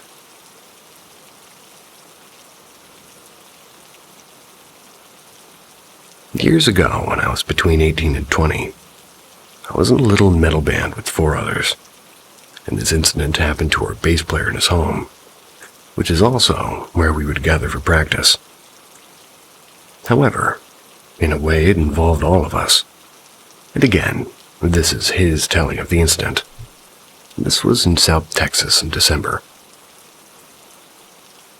It happened sometime late at night, according to him. Started at 11, maybe 12. He woke up randomly and just felt compelled to look out of his window. He was sleeping on the living room couch that night. When he looked, he saw a shadowy figure crossing his yard. He said it looked like it was moving quite erratically. His example was like how the doctor moved around in the remake of House on Haunted Hill. Thinking he was just tired and half awake, he thought nothing of it and assumed it was just one of his neighbors. They were known to do that often, and he went back to sleep. His neighbor did that often, huh? Shortly after that, he woke up with this feeling like somebody was holding him down and making it hard for him to breathe. Which sure sounds like sleep paralysis, except, well, he claimed the whole time he could hear chanting and whispering around him, and no one was in the room with him. It eventually stopped abruptly after a minute or two. He sat up confused and terrified and got a drink of water and tried to go back to sleep, which happened eventually. And shortly after that, it all happened again, same feeling, same chanting and whispering. He always said he never knew and could understand exactly what was being chanted and whispered. Regardless, this episode ended and he once again was scared and confused, and he chalked this up to maybe he had a bad dream and managed to go back to sleep. Then it all happened once more. He woke up like something was holding him down, making it hard to breathe. The chanting and whispering all around him again. Though this time, something new happened. He said he looked over next to him on the couch, and standing in front of the Christmas tree was a short, about 4-foot-tall, shadowy figure that appeared to be cackling at him. Wasn't making any other noise. This went on for what he said felt like forever this time, and when it stopped, he said forget sleeping, went to his bedroom and played his bass guitar the rest of the night. Good man. Also, for the remainder of the night, coming from the direction of his sister's room, he would hear 2 knocks every couple of minutes. He didn't go back to sleep until the next night due to this. When the band and I gathered the next day for practice, he told us what happened, and of course we all laughed and said, "Yeah, right, you're full of shit." Then he showed us that in his yard he found what looked like footsteps. They were tracked through his yard all the way to his front door. And the steps were just that, footsteps, made from shoes, but no defining features to them. No imprint on the bottom of a shoe, just plain. Then when we sort of told around what time this started happening, that it was about 3 a.m. when the last attack happened. We all froze because of what we realized we were doing that night. Our singer woke up randomly and was praying. Our lead guitarist woke up and just couldn't go back to sleep. Feeling like something was wrong and off, and I, for no reason, just woke up and turned on my lamp and started reading the Bible. We all realized that all of us at the same time he was experiencing the incident had gotten up at 3 a.m. and either prayed, read a Bible, or felt a sense of dread. Strange metal band. And our drummer wasn't there at the time. He never said if he did anything that night as well, but the story had spooked him.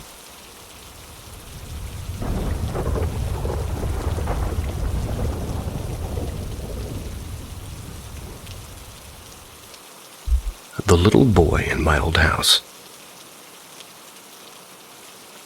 When I left the military and secured a new job, I had to move from Norfolk, Virginia, much closer to Washington, D.C. I lived there alone for a year, until my wife had finished her military service and was able to move her and the kids out to where I was living. When the time came, we settled on renting a small 3-bedroom townhouse. We weren't expecting to be there long, as my goal was to leave Virginia and get a job somewhere else. And as always with life, nothing stays as planned. We ended up living in that house for 7 years until we settled on just buying a home.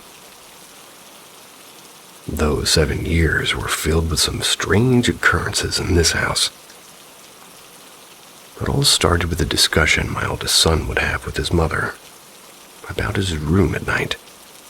He had the second largest bedroom, and at the time he was 4 and our daughter was 3. Our son would go on to tell us how a little boy would come to him in his room at night and talk to him. He said he would talk about how he had to hide from the bad man because he would kill him if he found him. We were confused, but figured maybe he was just having some weird dreams. This went on for a couple of years, though until he started to get closer to 12 when he ended up having to move rooms. We decided because our youngest daughter is getting older, she needed a bigger room. So the wife and I moved our room into the basement, moved her son into an old room, and moved our daughter to his old room. Then it started again, except with her daughter. She started to tell us how she would see this boy, and unlike my son, it was scaring her. She would often sleep on the couch in the living room, and this is where her odd habit of needing to sleep with lights and TV on started as well. And this isn't where it ended, though. There was an occasion where I was taking a nap on the couch in the living room, and the wife, laying opposite of me on the couch, was just sitting and reading a book. That's when she saw something. She looks up with her skin pale, asks if I saw what she saw. I didn't, and I asked what did she see. She said she had seen what looked like a very short person walk by the couch right behind where I was laying.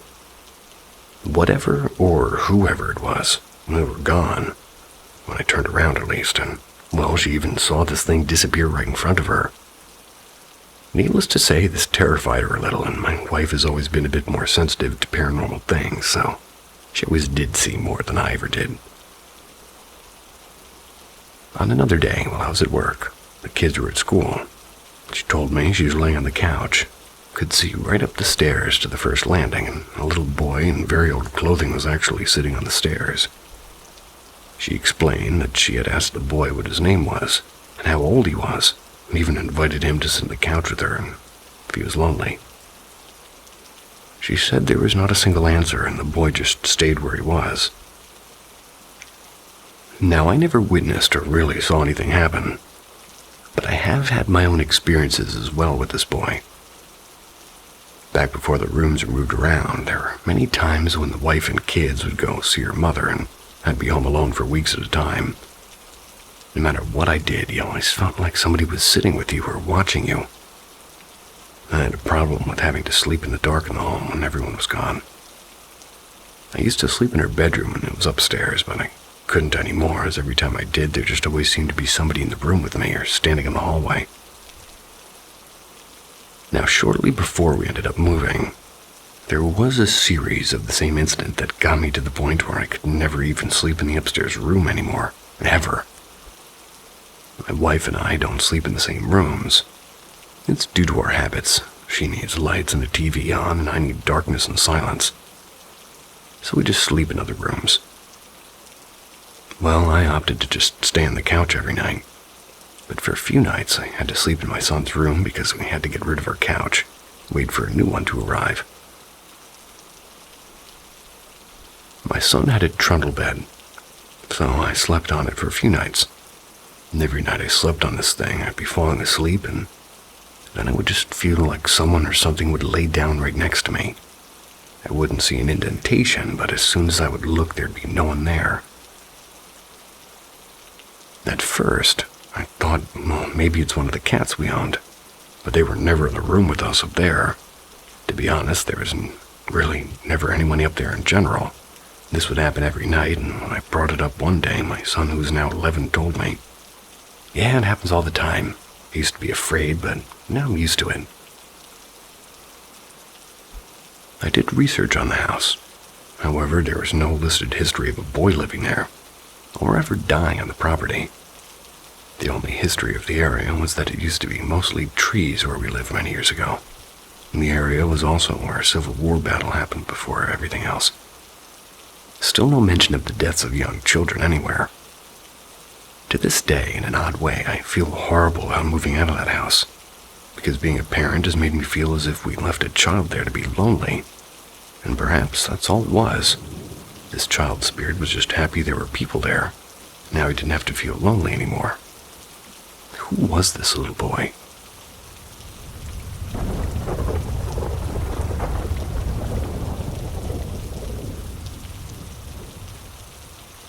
Star Hill Hauntings.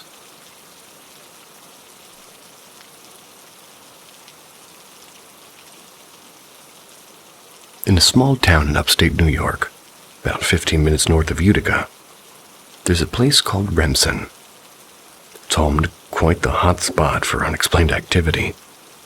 Star Hill, as it's known locally. It's a point on Star Hill Road in Remsen, New York, where the Penn Mountain State Forest meets the road. On the road are 2 parking areas, both with impressive views of the Mohawk Valley. You will find 2 lookouts, one along the actual road and another off of a trail that turns off the road and goes into the forest. Locally, we refer to them as the first and second lookouts. The first being the one by the road, the second being the one in the forest. So I'll be referring to them as such. Up this trail is also a cemetery, a small cluster of buildings, if you can call them that. A small body of water known as Hatch's Pond, and a radar dome with a sign from the U.S. Air Force prohibiting anybody from getting too close to it. I've gone there. All of these locations have their share of strange activity. Over the years, people have mostly used this as a gathering spot. It isn't uncommon to go there on a nice weekend in the summer and find people camping or some high school kids having a party. That is, or at least was, mostly what it was known for.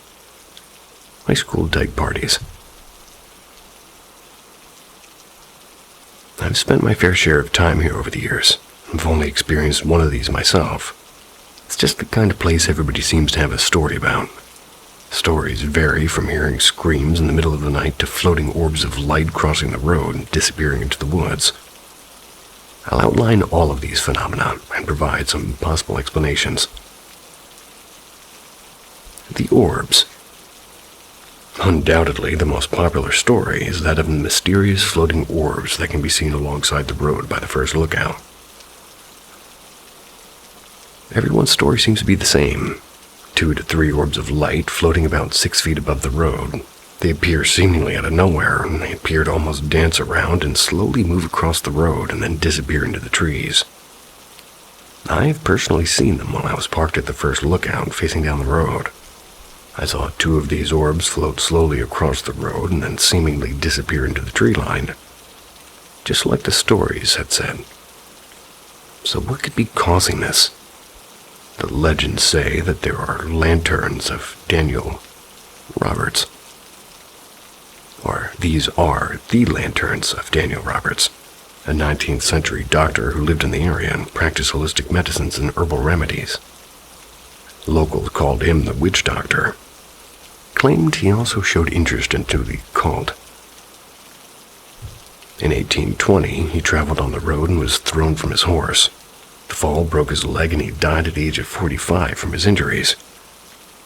He often traveled at night with a lantern and hung one from a window in his house, and people say that his spirit is carrying these orbs as if they're lanterns, while he still travels that same path he did so many years ago. Another popular story is that the lanterns are carried by the Baron von Baron von Steuben, a Revolutionary War general who once lived in that area. Sometime after his death in the early 1900s, they moved his body from its original resting place to a memorial that had been constructed in his honor. His wishes were strictly against this, as he wanted a burial that a normal man would receive. Legend states that these lanterns are carried by the Baron, searching for his body. One thing is certain, these lights cannot be coming from a vehicle. They're too far apart to be headlights and have a distinct flicker to them like candlelight. It's also been speculated that they're being produced by a car driving through the area. However, they do not produce light in the same way that a vehicle's headlights would. There's no other roads in the direction that you'd be able to see them. The screams. Another popular occurrence people often report is hearing blood-curdling screams all throughout Penn Mountain Forest, centered mostly around the cemetery. People say that the screams of a woman can be heard at random hours of the night. They've been reported in other areas, but mostly near the cemetery. The theory explaining this is, back in the 60s and 70s, a man by the name of Bernard Barney Hatch, who lived nearby, would kidnap women from the surrounding areas of New Hartford and Utica. He'd bring them into the woods and kill and torture and bury them there. They were only ever to pin one crime on him, and that was the murder of Mary Rose Turner, April 26, 1973. Hatch killed and dragged the dead body of Turner up nearby Potato Hill Road with his car. He then buried her body in the woods alongside the road at an intersection. He's currently serving a life sentence in state prison, but many believe he's responsible for other unsolved murders of women and children in the area during that time. The screams are said to be that of his many victims, who never got the justice they deserved. The rocking chair. Drive up the rocky dirt path, and you'll stumble upon a cemetery. This cemetery dates back to the late 1800s, has a ton of graves from this time period. There was once a rocking chair here, and it's been said that anybody who sat in it would die within the next 24 hours. Today, it's no longer there. The story goes that a young lady had gone there with a group of friends. Some of them had dared her to sit in the chair. Knowing the legend and dismissing it, she sat in it anyways. The next day, that girl was killed in a car accident. The father, after talking with one of the grief-stricken friends, had learned about the dare and the legend. He went up to the cemetery and destroyed the chair, so no other parents would lose their children to this chair. Evidence of this is scarce and almost non-existent. However, many do report that there was in fact a rocking chair there at one point, and it had simply gone missing. No one seems to know what happened to it. There's also signs posted around the cemetery saying that there are security cameras in use, 2 of which can be seen mounted on trees. They seem to be pointed in the corner where the chair supposedly was, and it could be argued that they were put there to deter vandalism, which unfortunately seems commonplace there. That, however, does not explain why they'd be focused on that corner in particular. Miscellaneous occurrences. These events are not popularly reported or experienced by a great number of people that visit here, but a few people have shared these stories with myself and others, so I believe they deserve to be listened in some fashion.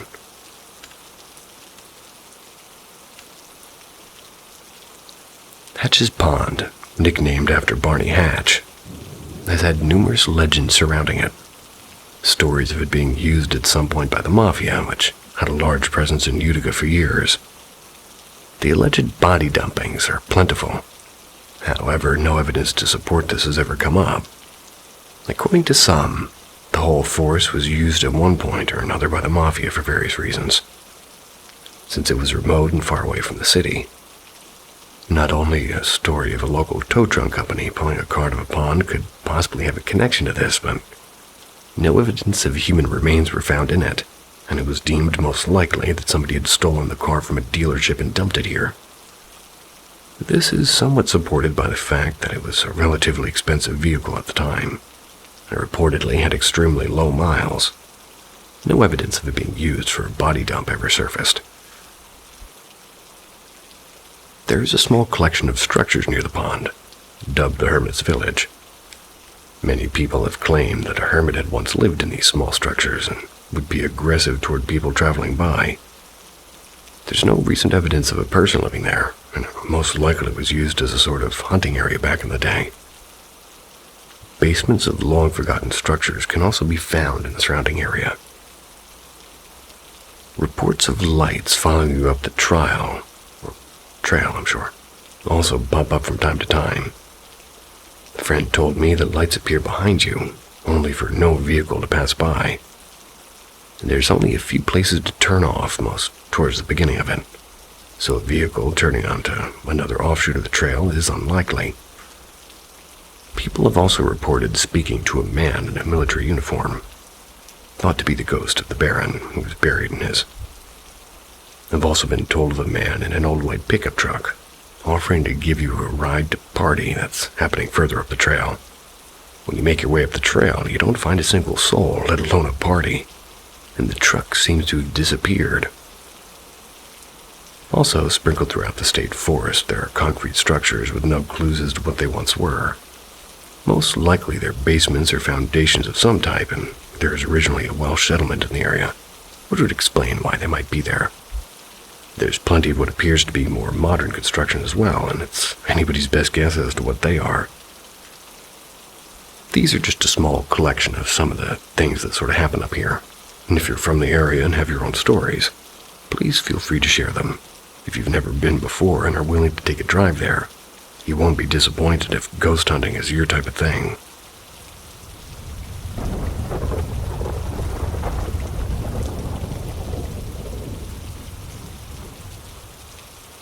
Four-year-old suffering visual and audio hallucinations. There's a very real chance my 4-year-old is a schizophrenic, but doctors tell me this is rare. I've ran her through a battery of tests this past week. MRIs and spinal tap, and now injecting her with steroids because of a gut feeling on a possible result that may take weeks to come back. To begin with, this started Friday, August 28th. We sent the child to bed while the rest of the family watched Bill and Ted Face the Music.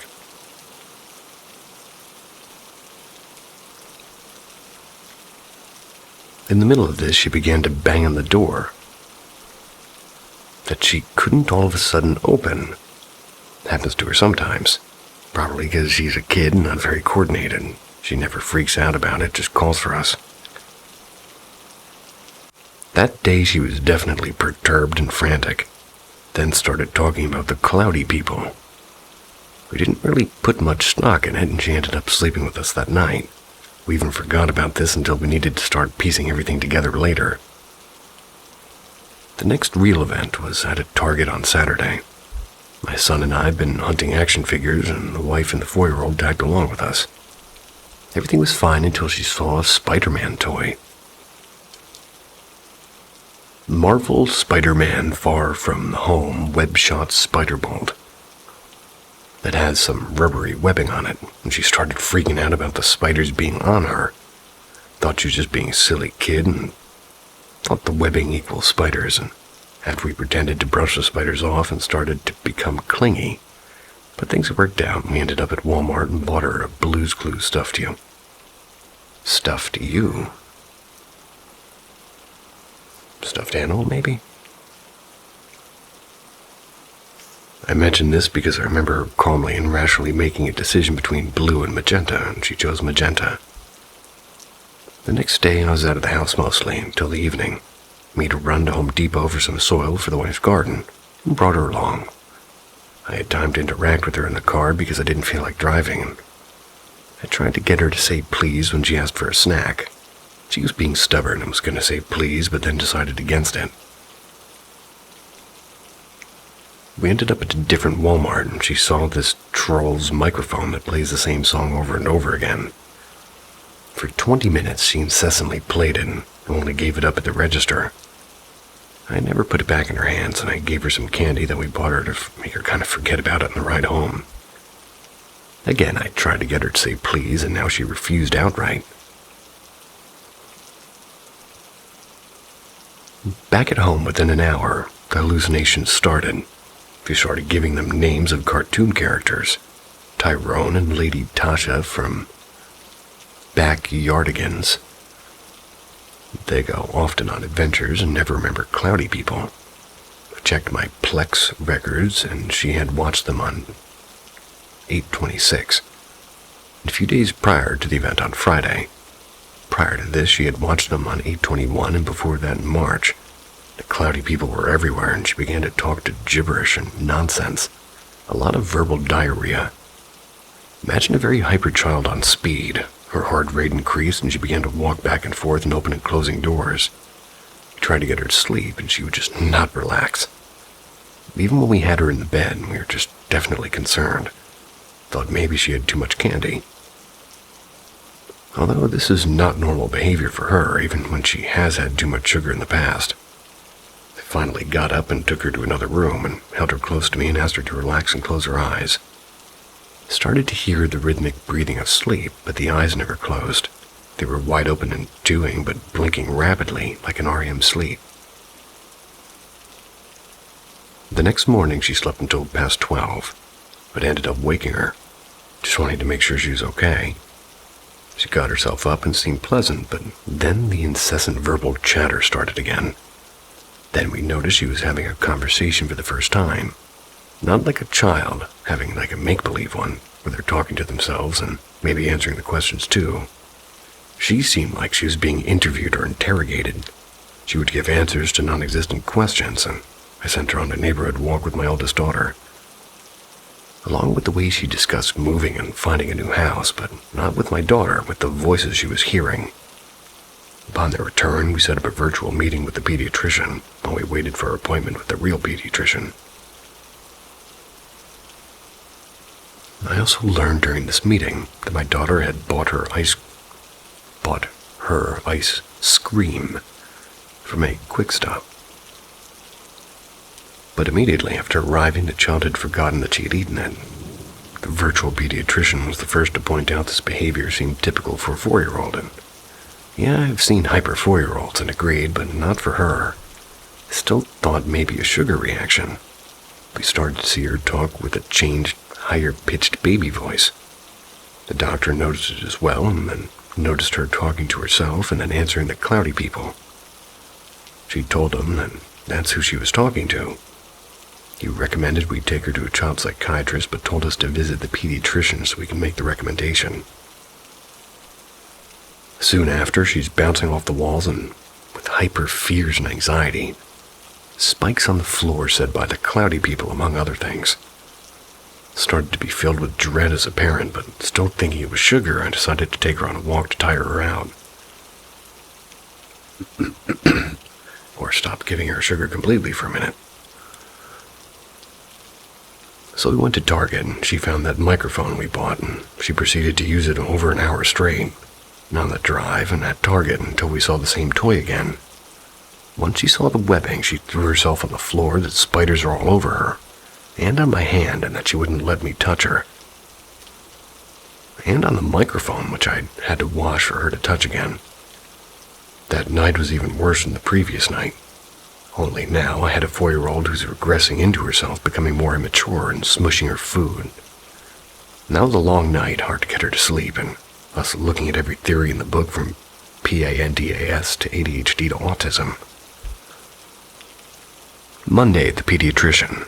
The first pediatrician only saw what she believed to be normal. The normal babbling of a 4-year-old. We assured her this was not normal for her, and when she stepped away, the conversations and trance-like answering and robotic voice began.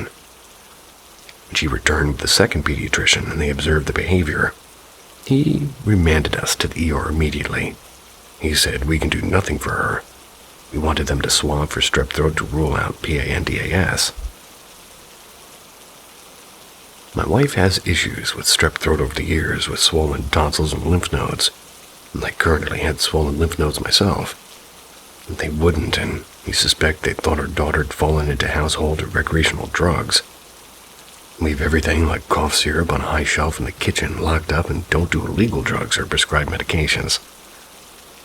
So we went to the hospital, where till today she's been through a litany of tests. She has baffled and scared quite a few doctors, and today left what seemed to be a very sure of her psychologist with the case of the I don't knows. She also started with this thing that, she started with the she seems normal talk. Then we mentioned the cloudy people, saw the terror in my daughter's eyes, and then began to just lose her shit from that moment. We think it's stress-related, but they won't let her out of the hospital, and the neurologist gave us the hard sell on steroids. She'd seen her child in trance-like states and assured the psychologist that there was a real problem. I hated agreeing to the steroids, but I just wanted her home to rest, and the hospital had been traumatic. She's been referred to the nursing staff as killers, and her hospital gown is jail clothes and described a jail area somewhat in the hospital. But here's the punchline. I decided to talk to her to get through to her, ask her about the cloudy people and who they were and what they were doing. And she said the name George. I said, "What does George do?" George and Harold make comic books, she said. Captain Underpants is a favorite of my son. It just so happened she watched it at the hospital, and I'm getting nowhere. So frustrated, I said, George and Harold are on the TV. It's Captain Underpants. Tyrone and Lady Tasha are backyardigans. And they're on TV too. They aren't real. She gets quiet and whispers, "They have the same name." The same name as who? George and Harold? No, as the George at home and Georgie, the fucking dog, who's a rescue off the streets, whom we named Georgie because our child, who was still crawling at the time, just said the name out of thin air. We thought it was cute and assumed it was from a cartoon and thought nothing of it. She stopped talking soon after that. We feared autism and we took her to speech therapy, eventually started talking again. But if that wasn't enough, my wife's sister watched her today at the hospital. When the sister was leaving, she told my wife that she also talked to ghosts as a child. My wife realizes that, well, she had repressed those memories. Now I've been home without my wife for 5 nights, still a skeptic and jumping at every strange noise I hear in the night.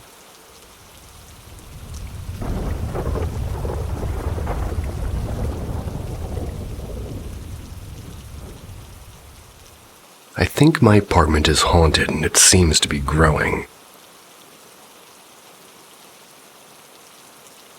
I've lived in my apartment for about 5 years now. It's a small 1-bedroom place where just me and my girlfriend stay. It has a kitchen, a living room, bathroom, a bedroom, and a boiler room kind of thing. It has the water heaters and heating for the top 2 floors as we live in the basement. The boiler room is near the bathroom. It starts off the hallway to our back door. It always had a type of weird vibe coming from it, but we just kind of played it off. We have noticed over the past 3 years we're starting to get more and more creeped out by the room. Around 1 a.m. every night you feel a presence just kind of lingering near in the room. Can't really explain it other than you're being watched. I used to love sleeping out of the living room. Our couch is very comfortable for me, but now anytime I'm in the living room alone after 1 p.m. I honestly get too scared to be in there. I feel like somebody's just standing over me watching me. I also started to notice in the past few years, maybe 2, that at any time I try and ignore this feeling, I start to have really dark thoughts. I'll close my eyes while ignoring it and try to sleep, and I'll just start seeing pretty graphic images of just scenes from, like, horror movies that play randomly in my head. Even though 5 seconds ago I was on YouTube watching a very calming video or something funny. I don't understand how. I was just so calm, and I close my eyes to sleep, and my brain is overrun by these dark images and thoughts.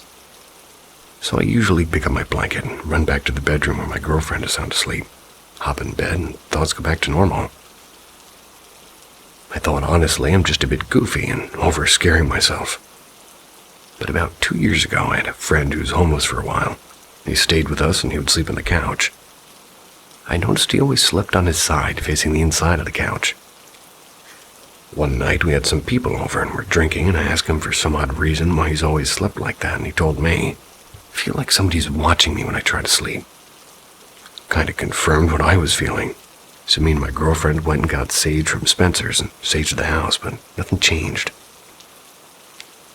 In April of this year, we had a small get-together in my backyard with people from my job. And we're all in our early 20s, and this girl from my work asked my girlfriend to go with her to the bathroom. My girlfriend was busy doing something outside, so she explained to the girl where the bathroom was. I know where it is, I just get a creepy vibe from the room next door. So later that night, we're playing drinking games and talking, and I asked what she meant, and she told us that when she went to get ice cream earlier, and it felt like she was being watched by something or someone in the boiler room. She kind of feels spirits since her grandma had passed away the previous year. We all kind of started discussing it, and a few people also mentioned it was the same thing about the room. See,